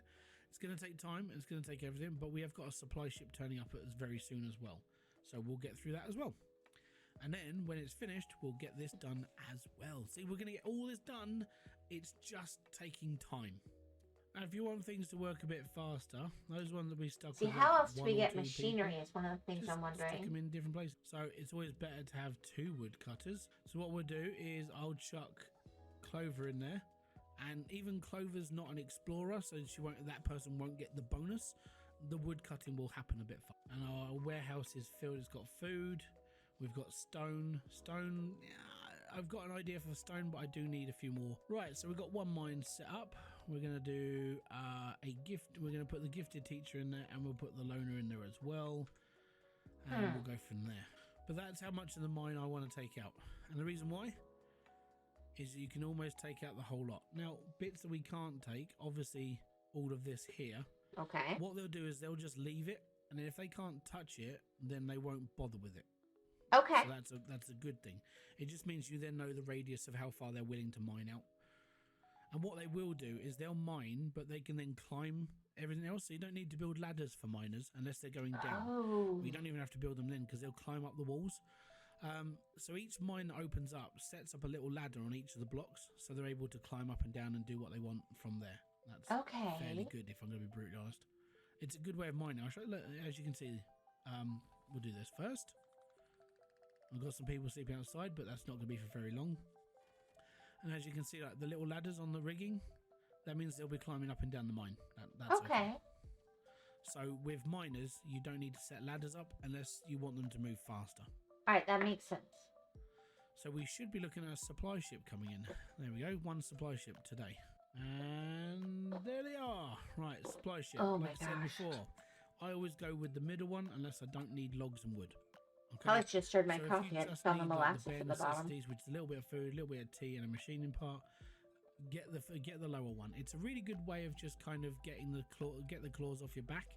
But as we need logs and wood right now, we'll take the logs and the wood.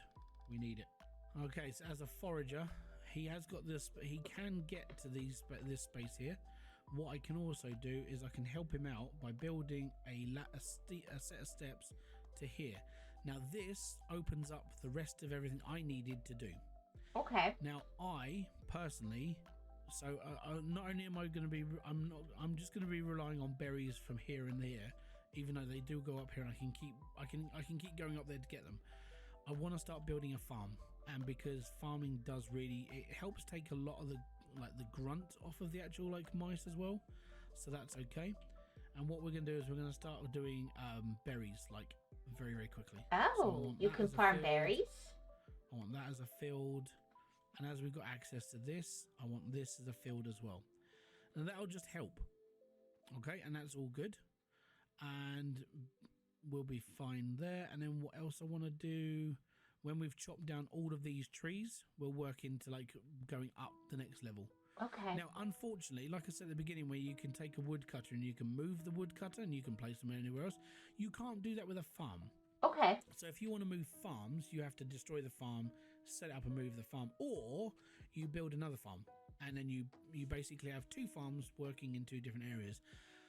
For the colony that I'm currently building, which is 80 strong now, or close to 80, I think I've got 8 farms doing different things as well, and it's it's painful, but it gets there. Okay, we'll take that one, and we will take that one. I need to build 2 more houses. We haven't got enough logs. Now, the last point you're going to really look into is storage. So your storage is not going to be able to hold everything you're going to do. It's going to run out real soon. And so what you want to do, personally, is you want to set up a couple of little storage boxes. Later on, you can research into the small and medium warehouses. But for now, as we're going to be a little bit tight on space, you want to put in a couple of storages. And the reason why is because as soon as your stuff gets into a storage, it counts towards everything you own. And so it doesn't have to go to the main. So if this starts filling up with logs, which it will, and the best thing you do is put storage next to your huts. And because we built a big hole, we can actually build over the top of the holes, and that's okay as well. Now, it doesn't matter who I get in for doing this right now. I just need someone to start farming. And there we go. We got 2 houses. Right. So this is something that some people were talking about in the discussion page. When it comes to housing, why is it so hard? Well, it's not. Yes. The best thing you can do is to look at who's mining and who's living and who's doing this and who's doing that. Now, it shows you this person lives in this house. So if you click on this person, they are a miner. They work here, so their house is right next to the mine. If I click on this person Pippin, they are the loner, and they are a farmer, and they haven't got a job. Now that's completely fine, because I want that person to work here in the fishing area. We just got to wait until it gets built. Okay. But what you would do is, for all the people that work here, so let's say I'd take this person here, they live over there. And what I would do is I'd build them a house, and then they would move closer, or if they don't move closer, move them closer. Because if they're closer to their job, it's less walking time. Yep. It's also better for them in the long run, because they're able to do more within their day. So what I would personally like to do is I'd take off all of this area first, and you're left with this nice flat space, and then you just mine straight down, and you can see what's coming sooner. There we go. We're in a little bit of more of a favourable situation. Wow. Everybody's homed. Everybody's eating on day food, 4. And the hard labour and the 8 warehouse, they're things that we can cure later on. Hard labour you can't cure. Dirty fur, you need to build a bath. Unfortunately, we can't. I don't think we can build baths yet. Oh yeah, we can. It's the bathing house, but it takes planks. Actually, yep, that we can actually do because we have planks. Ah. So let me just. Oh no, it takes logs as well. Oh dear. Anyways, more whiskers. So before you take on the whiskers, it's always good to see what you actually need. Now, I need spare people to build stuff, which is good. I also need actual miners. Yep. Because I'm running on 2 miners, well, 3 miners and a farmer. Now, if I can bring in another miner, which would be Niblet. So we'll bring in Niblet. Right? And then what we can do with Niblet is we can go over here, replace that one with that one there. And then on the farming side of things, we can actually bring in a farmer. So now, an actual farmer is working on the farm. Okay. That's good. So let's have a look around again. We can bring in Thyme. who is an actual farmer. So instead of using a machinist, we can use a farmer. So now we actually have farmers working the farm. Okay. It's good, that. And I will take Roller because a gifted teacher is hard to come by. And if you ever want to go down the joys of teaching in this game, which you can do, you teach your mice to do certain industries, it's always good to have a gifted person in your clan. So make sure you have one. Okay. Now, as you can see, food is doing okay. We've got 77 berries and we've only got 13 mice, which means food to mouse ratio, pretty damn good right now. So we're doing okay. We're building a farm, which is good. This will start bringing in extra food, but it's slower. Yeah. The problem with having farms is they do take their time to grow. But And berries will bushes only be good for so long. They're not infinite. So you're like, okay, cool. I've got to struggle for a bit, but we'll be okay. You'll be all right. It just takes time. Now, one thing that I would do is, as you're chopping down trees, you need another farm, and you need that farm to grow trees. So that's what we're going to look into doing with our farm currently. Now, I probably don't have access to this section here, or this section here, or over here, or over there. But if I have another farm over here, I could grow trees, and I could grow everything else around here as well. So that's probably what I would do later on. Okay. I'd build another farmer, and for all the trees I'm taking out, I would literally grow more trees. Things you should really take into consideration. Tree growing is really important later on. Make sure you're doing it. Now, warehouse management. Yes, I decided to do homework to see. I don't know how much. Okay, I'm trying to figure out how much of my issues with the demo are A, it's a demo. B, my rig. I'm worried that my V2 rig is part of the problem. Running that while the game. I should play EU5. I'm trying to figure out whether I do this one or another one, but I'm definitely going to bring in one of these games. Paying for them full price is going to be between 20 and 40 bucks, so I want to make sure I pick a good one. This one was interesting, but if it keeps crashing, I'm not going to do it. I thought I'd give it a go properly after learning about it. So I'm learning about it during my React stream so that I am multitasking because I haven't had enough time. It's the holidays. So I figured that if you guys are like, this is dumb, I will not waste more time learning it. I'll try something else. So what's EU5? I know that Knight was trying to talk me into The Sims, but I was mixing up City Skylines with City Sims because I'm not into the Sims games really. The City Skylines games are interesting to me, but this scratches the same itch, and I kind of like the art on this better. It's nice art. I like the art on this game. So whatever one I build, it has to be having logical strategy you can take through it, and it has to be... I want the art to be pleasant. The map game I mentioned randomly and several times, but I don't know if you'll like it. It's different. Oh, I know which one you're talking about. But that's slightly different, right? Because you're just sort of inputting that you've bought this or mined that or married off these people or gone to war with that region. Whereas this, you're looking at the actual land and you're logging and mining and stuff. But I have looked at games like that too. I do like the strategy side of them. That's also where I feel like I could I maybe should not stream those. It's way more zoom out, you know. Yes. We all have types of games we can fall into and zone out and not interact for a long time. I'm afraid one of those could turn into that for me. And I am streaming these games, so it's not that, oh no, that's horrible, I would never try that. It's more like, not sure stream is the right place. Right, this would be like me sending a colonist to do something in comparison. Exactly. But you don't see the little details. I've thought about doing a game like that. I don't know. Like I said, I I do like to be more hands-on. I've done things along those lines. I don't know. I have mixed feelings.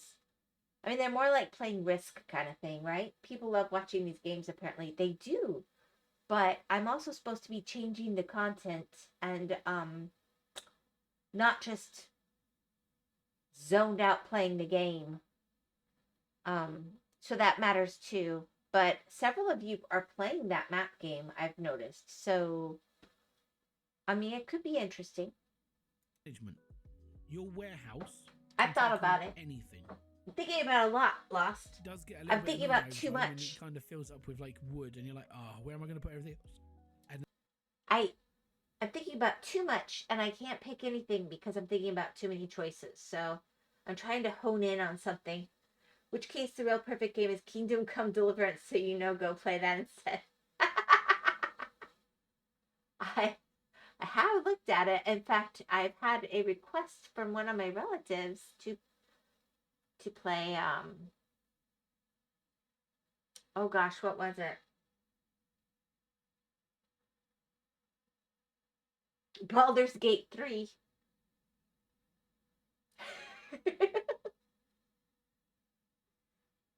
Yeah, after a certain point, though, you just learn the flow and you just don't care, and then you just start to ramble. Fair enough. I'm glad you have faith in me. You're awesome. Unfortunately,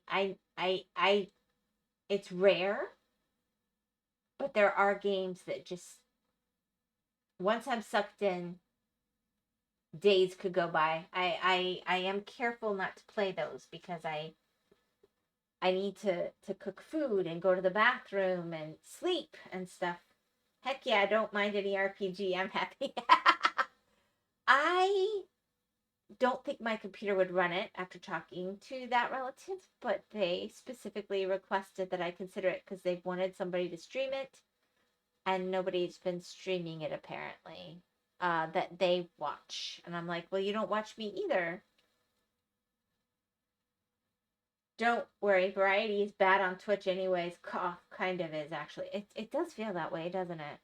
I like variety. I like to play different things. I personally like having a schedule where I play different games on different days that are different vibes. I enjoy that very much. But I know variety, let's just face it, Twitch, yeah. Unless you play niche RPG games, yeah. There's not enough space. So with the little ones, if I had the money, I'd fall into the niche games for sure. All, but it turns everything off. Now, as we want this predominantly for wait, what turned off? Because from working from here to here, I don't understand what I turned off. Sorry. Make sure you're doing it. Now, warehouse management. Your warehouse can take on anything. Okay. Does get a little bit annoying over time when it kind of fills up with like wood, and you're like, where am I going to put everything else? And there's not enough space. So with the little ones, okay, you go can to the choose. logistics tab, got it. Reject all. It turns everything off. Now, okay, as we want this I got it. Because from working from here to here doesn't right. take as long. We highlight logs and then just leave it. And what will happen is all the logs go into this storage. So if anybody needs logs, they go there. Perfect. Now, when it comes to mining, obviously you're going to want to put all your stone and all your bits and pieces in these warehouses, so you don't have to log them into the main warehouse. As time goes on and you research into higher tabs and that has like a cult following, but yeah, the main issue with Twitch these days is that there's just too many streamers, so you know you got to take out the opponents. I don't think it's just that. I think Twitch is trying to pick their winners and their losers and the way that they're promoting, and I am not willing to do the things that they want in a streamer to be a winner. Which is why my eyes are looking over at Kick, but I don't want to abandon my people on Twitch because I like you guys here. I know you've gone over to Kick as well. If I had another computer, I'd be dual streaming or triple streaming. I'm not going to ever be who they want to promote, nor do I want to be. Could always multi-stream, as I said a bajillion times. I want to too, but this computer is a family computer and we all have to vote unanimously to do it. And frankly, I don't think this computer can do it. I think it could maybe do it for one person, but we are really pushing what it can do. Oh, they're going to kill me. I forgot to turn the fan on. Ooh, give me 1 second. Frick. I forgot I hurt my leg. Oh, that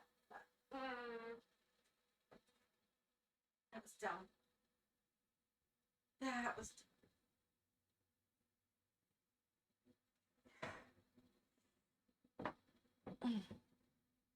Sorry, I fell down today and I got hurt.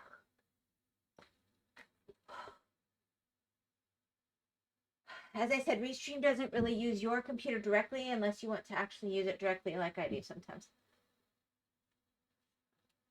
I know. Like I said, we have agreements. That's how we keep peace in this house.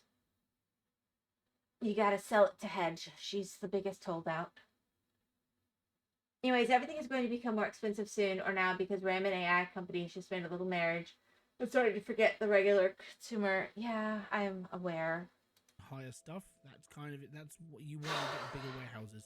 I can't say no to her though. I know she's so sweet. Try to make Neither tricks can I. shorter. Try She's to do so everything cute easier. and fluffy and Make things sweet bigger and and good. better for your mice at a smaller rate. So if you've got She's an like incredible 20 mice, young woman. I'm you proud wanna of her. feed for 40. If you want more miners, get more miners. Everything helps in the Even though she has terrible taste in a lot of things. What does she have terrible taste in? Goodness gracious. long run. It's for the greater good. Okay, so the 3 mice that I took on are currently out of home. So I do need to build them a house. But we need logs. I've got to wait for a supply ship to turn up. How about... Because my logger is taking this time. Yeah. Cool. That's the issue I had. Here, I will reject all, and then I'll put stone, copper, coal, tin, iron, gold, and rock salt and potash. We're guaranteed none of it. Hardly any of this stuff's in it. It's mainly going to be copper and coal, but we do need stone as well, and I'll do stone later. So I need logs. We'll take the logs. It'll be okay. Maybe a little bit too careful with the computer and overly stubborn. But we do need this. Right. That's being built. That will save my colony. Yeah. I would say fishing is probably the most important thing that you need to look into this game. I tried setting it up right away. Okay. So currently I cannot do any more. I cannot get any more berries into my storage. So currently we are full. That's not necessarily a bad thing to have done. You're sitting there just going, okay, cool, I'll just wait and then I'll be fine. Now, let's get into, I would say, the most important part of any colony now is fishing. First off, you know that apprentice I was talking about at the beginning of this video? Needed. Anyone else that wants to work here? Excellent, fantastic. And I've got one spare person who's just going to do mostly all of the construction now. One person for all the We've got construction. 3 homeless mice, so I need to bring in 3 extra houses, and then we're good. So I've got one person. That one person is going to basically build those houses, and we're sorted. And that 500 more, but I'll leave that for later.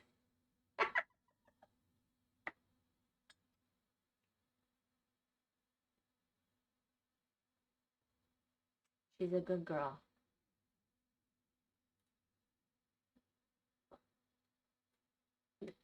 I'm proud of her. She makes good decisions. She doesn't make them fast necessarily. When she does, it's a good decision. And she commits. She doesn't whiffle waffle like a lot of girls. Alright. That is basically your starter colony. So within the first hour of you playing this game, that is what you need to achieve. You need to achieve 2 farmers working the land. You need to achieve at least 4 miners getting through a ton of stuff. Do they ever have babies? Like, how do you grow your colony? Right at the beginning of this game is coming from mining. So get mining underway straight away. You definitely need to get the fishing dock underway. So get an apprentice farmer in there as quickly as possible. It works faster. Now, if you don't, when it comes to the stats of these people, they are here. Now, as an apprentice, their movement speed is a little bit faster. Their working speed is a little bit faster, and their strength, not really. Yeah, don't maybe. worry about the strength side of things. But when it comes down to an apprentice, they work faster on the cat. So if we speed this up, they're working at 256% to catch a fish, which is quick. And they will catch it within, what, 40 seconds, 50 seconds of catching 2 fish? Yeah, I was having so much So trouble now they getting caught them fish. in. And that's fish caught, done. Wow. And you're doing that. That's way better. Every 80 seconds, you will catch 2 fish. It's the fastest food thing in this game. And even where I'm up to now, I've got half a mountain full of berries, and I've got three loads of fishing, and the fishing is subsidizing pretty much all of my food. Okay. So it is the greatest thing in this. If you want a really big population in EU5, it works that way. I keep seeing the maps you guys put in the Discord. I'm familiar with games like that. Now, there was another one that isn't that one that the Irish YouTubers used to play sometimes, and it was hilarious, but it's a similar idea.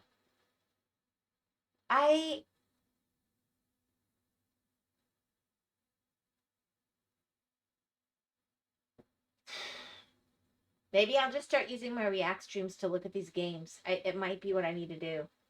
Dragon is playing like the first game. Yeah. Okay, so you're saying you're playing game 5. Got it. It's not worth a lot to the claws. They don't give a damn. But for you to have a fisher burning it that quickly, you will save your colony. And it will save it within the first That's what I was saying. year. It looks like Risk or Okay, something to supply me. ships coming in as well. We can take the bare necessities, or we need wooden logs. We'll take wooden logs. Excellent. Fantastic. It's trying to be more of a There simulation. we are. Okay. So this is finally built, and the reason why earthworks are so good is because what you do is you just mark out more and more land, and they build it, and that's all you need to do. And when that starts happening, you'll start using up your stone. You don't need stone anymore because, well, you'll need stone, but you'll need it for like other things as well later on, for like actual making cut stone. Seriously, get into cut stone. It takes out so many bills. It's amazing. But that is where you need to be to start with. You need 16 mice. You need housing built for them all. You need farms, and you need a mine, and you need a wood cutter. And then you need to start farming wood, because once the wood cutter's gone from here, you need to move them around and get more wood. If you start farming wood, it's just better for you. So there we go. 16 mice. Crusader Kings 2.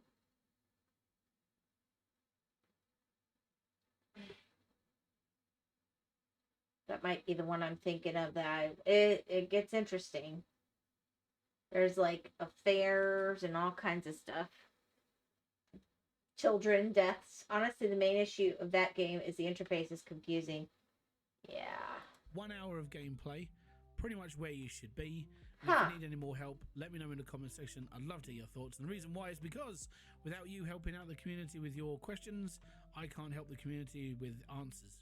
So until my next one, I'm going to say peace out, have fun, enjoy everything you guys do, have a great rest of your day, and I hope this video answered the starter questions on how to start Whiskerwood without going mentally insane. Bye-bye for now. How you doing, guys? This is I hate when that happens. Alright. Did I just unwatch the video? Yep. I hate that. Okay. answered the starter questions on how to... Alright, there we go. Alright, let's make this small. So I want to be able to tell that I actually watched it. We have Alton Brown. I can look at your game. Here, I have a standard 5-gallon water cooler. This one happens to be... Here, let's do that. Let's look at...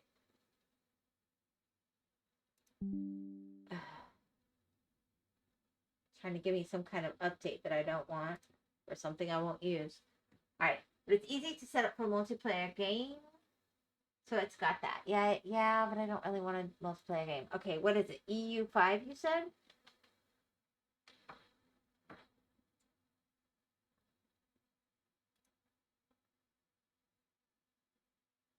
Europa Universals. Is that it?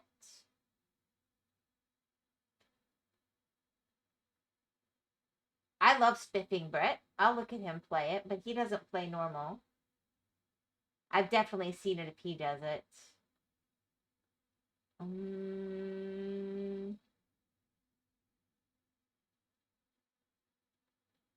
Alright. Today, I have the very special opportunity of playing the single...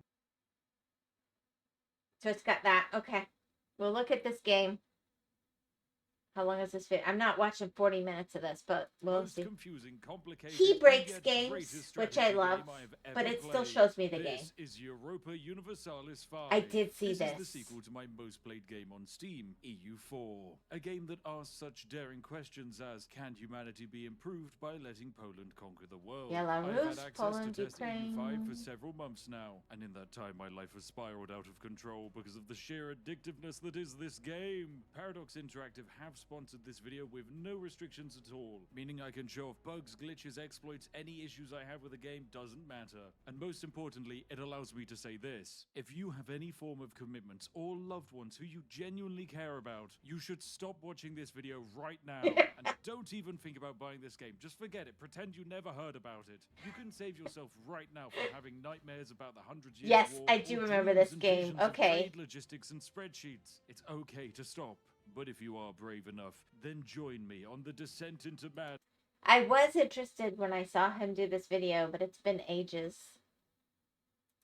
As today, I will show you how to conquer the world of EU5 without ever controlling any land. Be warned that this video does contain biased opinions, because I am an absolute map gaming addict, and this game was purposefully crafted with the intent of making my strategy brain happy. Now, if at any point whilst watching this video you feel the urge to buy this game, then you can do that via my referral link that I have in the description and comments. I get a percentage of the sales as a kickback, which is very cool. And if you're in a country that doesn't use an incredibly popular currency, there's a good chance you're getting it for a cheaper price than on Steam. But before we properly begin, I should explain what this game actually is. This is a grand strategy game where you play as a nation can do whatever you want to mess around with hundreds of years of history. You can conquer, colonize, construct, and convert your part of the world map. There is no main quest or goal beyond what you, the player, come up with. If you want to unify Ireland and fight off the British, then yes, you can do that. If you want to convert even more of Ireland into a potato-producing hellscape, then of course you can do that too. From pirate republics to Japanese shoguns, the world is a living, breathing mess that we, the player, get to influence with our actions. It's surprisingly easy to understand and play, but would require Most people don't actually try to complete a whole campaign, by the way. Just do what they want until they get bored and then start a new one. Yeah, that makes sense. 2,000 hours to master. So, let's begin. So, welcome ladies and gentlemen to the world map of the game. As you can tell, it's quite detailed. There is a list of a lot of nations you can play. Here they all are, there you go, you can make your pick. You could start as the absolutely massive Kingdom of England with nearly 5 million people living there, or you could play as the Jarldom of Greenland, a nation with a mere 1,000 people living in it. It's absolutely hell. That's the joy of Also, this it game. runs really You terribly can at do whatever in-game. you want, Yeah. even if whatever you want is A lot of playing these inside do. of the HRE, which consists of nearly 500 different independent nations, with some of my favorites being the County of Gurk and the county where all of that cheese comes Gruyere. from. It's safe to say this world is very exciting, and if you're I running like on a Gruyere potato cheese. PC, Gruyere you no cheese. longer have to worry about how you're going to heat your house this winter. Now, in a world where I think most of my creator friends were fighting over who gets to play as the Byzantine Empire, we're going to pick something relatively unknown. This is the Hanseatic League. We start out the game in a very unique situation. We only have 16,000 people living in our nation, and we hold 0 lands. That's because we're an extraterritorial country. We don't need to hold lands because we're actually... My computer might be better than yours, but it's doing way more. So it's far more stressed. Okay, so I do remember this. I thought this is what it looked like in the pictures.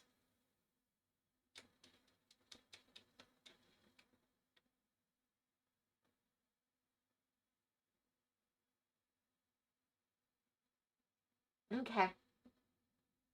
I don't know about that. I do play around with AI on my computer, which is not good at all for it. No, it is not. That is that is not easy on a computer. All right. So I pretty much decided. I did this last time I did a reaction. I like the idea of taking the React Day to look at the games you guys are talking about with you to kind of see them, because then I can kind of let you tell me what you do and don't like about it. And that's actually extremely helpful to me. And I like that, okay, now I'm going to give that Whisperwood a try again, which it's been recommended to me by seeing multiple times. And I had looked at it several times. I did not realize it was a free demo, or I'd have done that by now probably. So, good for you, or Hedge, or whomever put it on. And there's that.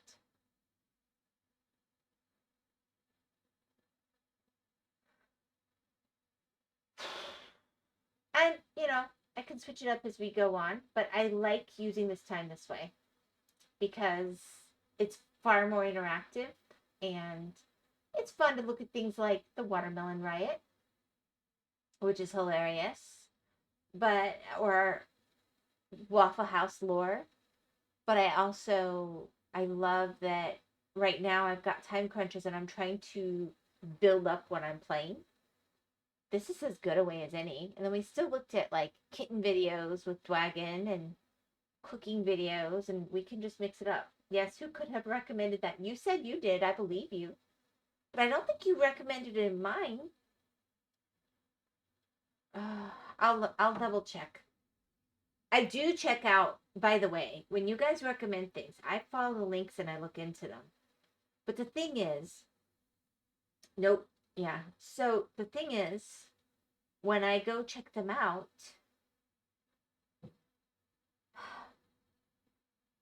sometimes I'm like, I'm glad that's in my Discord, but that's not going to work for me right now. Or sometimes it's something where I know that is not a good game for me to do on stream.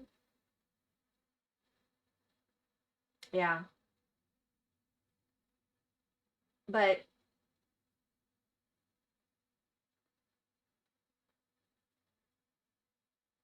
I'm always open to things. I've found that just because I like playing the game doesn't mean it turns into a good stream game. And some games that I wouldn't necessarily like streaming, like on my own, I do like streaming. It's a lot more fun with you guys. And so I'm trying to find that balance.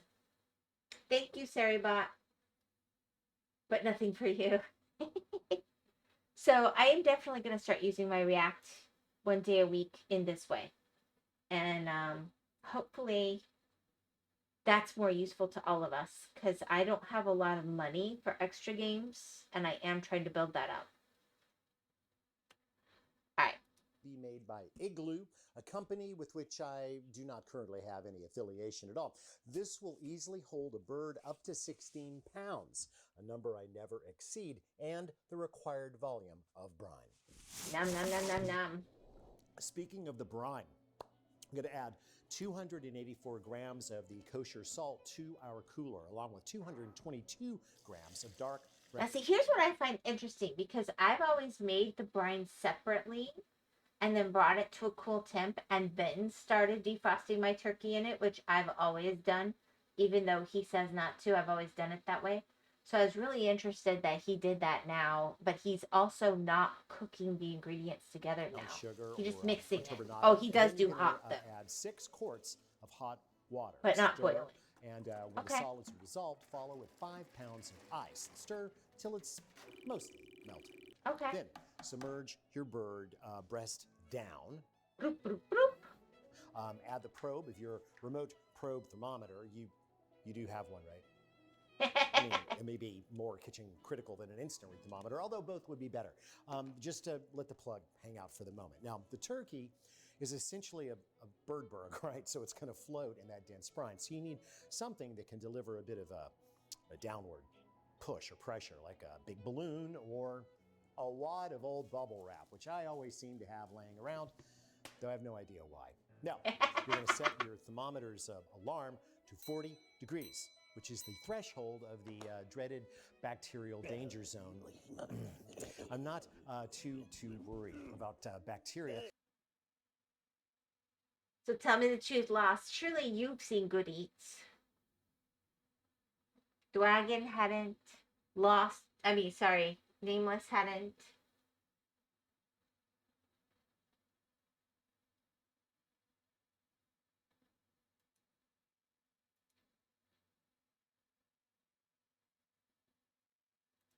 With all the salt we brought to the party. Get away. It's not your show. Stash the cooler anywhere, out of the way, garage, whatever. And if the alarm Abandoned does go well, off, grandma's before room. the thaw is done, I've never seen it happen, just throw in a couple handfuls of ice. Next step. The truss.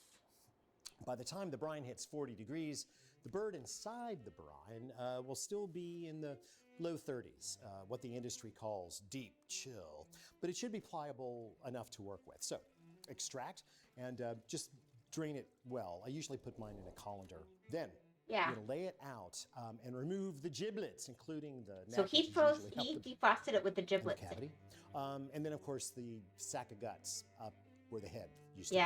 Save the neck for stocks and things like that. And I always remove those before I defrosted. Giblets for your dogs. Here, they like them. Now, set the bird in a shallow pan. Cut yourself about 6.5 feet of cotton butcher's twine because unlike my original bird, this one gets trussed. Why? Because I've definitely found over the years that a bird with wings and legs akimbo cooks more unevenly than a more compact, uniform shape. Also, at this point, I don a little plastic wrap bib kind of action, or a trash bag would be fine too. I love using the bowl clips. Okay, I find that trussing in a shallow pan is better than a cutting board. With the legs facing you, slide the twine under the neck at the front of the bird and try to make sure that the center of the twine goes where the neck bone is. Then you go up over the wings, down the sides of the breast. That's how you tie up your bird, Lost. Go underneath the ends of the legs and then back if up you're into the such a now, thing. This time we're going to go over the wings again, but tuck under the little nubbin on the wingtip. That'll provide a little notch to keep the twine in place. Then flip up and tie around the bottom. Now you see what the bib is for. You skip that, you're gonna have turkey spooge all over your front. While you're here, go ahead and fabricate a breastplate, aka a turkey triangle, from heavy-duty foil, which will be employed if needed to prevent the breast skin from over-browning, often a factor, especially in small ovens where the roof is closer to the bird. Bird secure. Time now for... Look. For literally generations, chefs, recipe writers, home cooks, home economists have tried to come up with a surefire method for delivering a bird with a deep, dark, mahogany, crisp skin. Many methods have been espoused, from rubbing with butter to literally wedging butter under the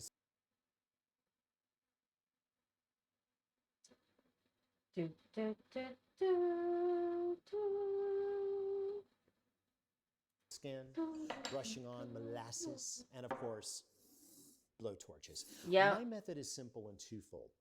And for one, nothing really browns better than sugar, and we have soaked our bird in some of that, so huzzah. The other is that water doesn't brown very well at all, which means that dry skin browns better. Oh gosh. You could of course just pat it down with some paper towels, but I prefer to park mine in front of a fan for, I don't know, say half an hour. 2 fans, actually, because they recharge and I've got like 6 of them. Now, I used to have a problem with evenness and you know, had to move the fans around a lot, but not since I added this bad boy to my kit.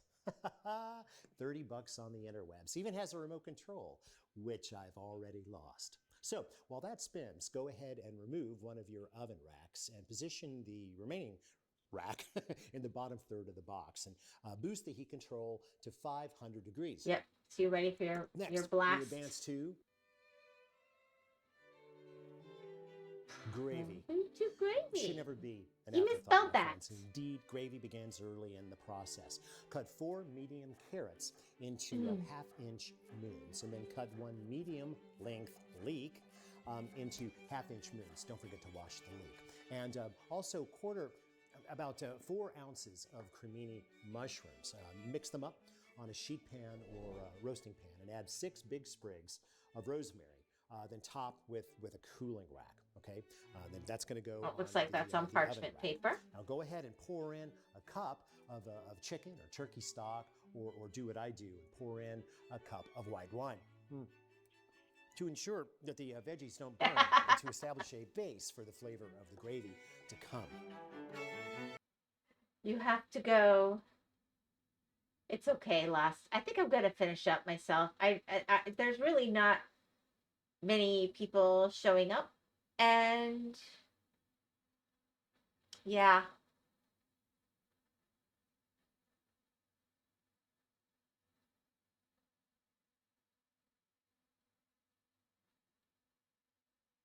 I say have a wonderful evening. Oh, baby doll. Loft says goodbye. You're just perfect, just the way you are.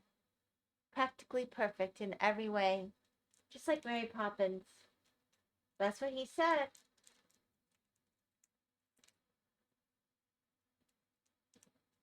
You don't believe me? I can't read it. He didn't say that.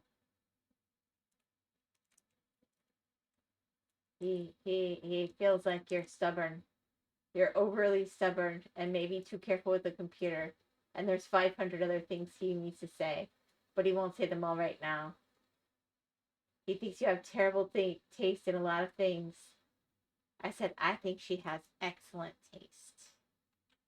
Ah, what just happened? What on earth? I don't know what just happened. That was weird.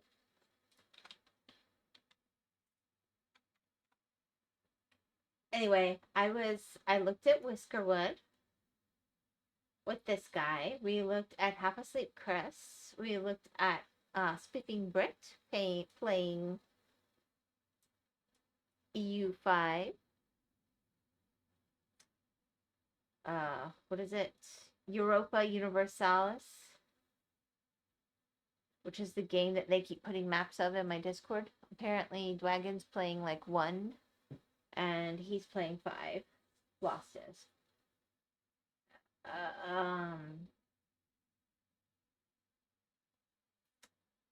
I missed that thumbnail from Spiffing Brit.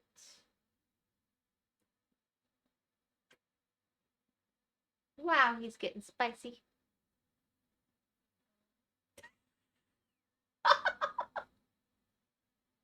Oh.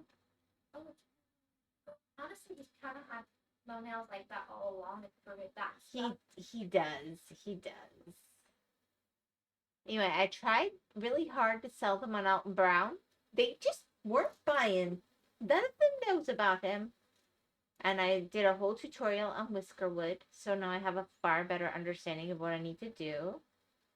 And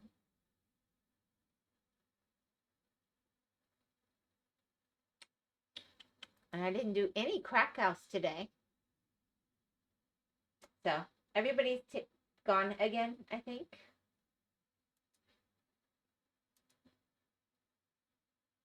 Except the person who's no longer commenting, but left their stream open, I guess.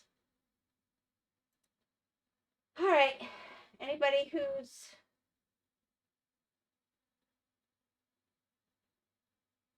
lurking, if there's any of you, hope you've had a good time. I am calling it quits for the night.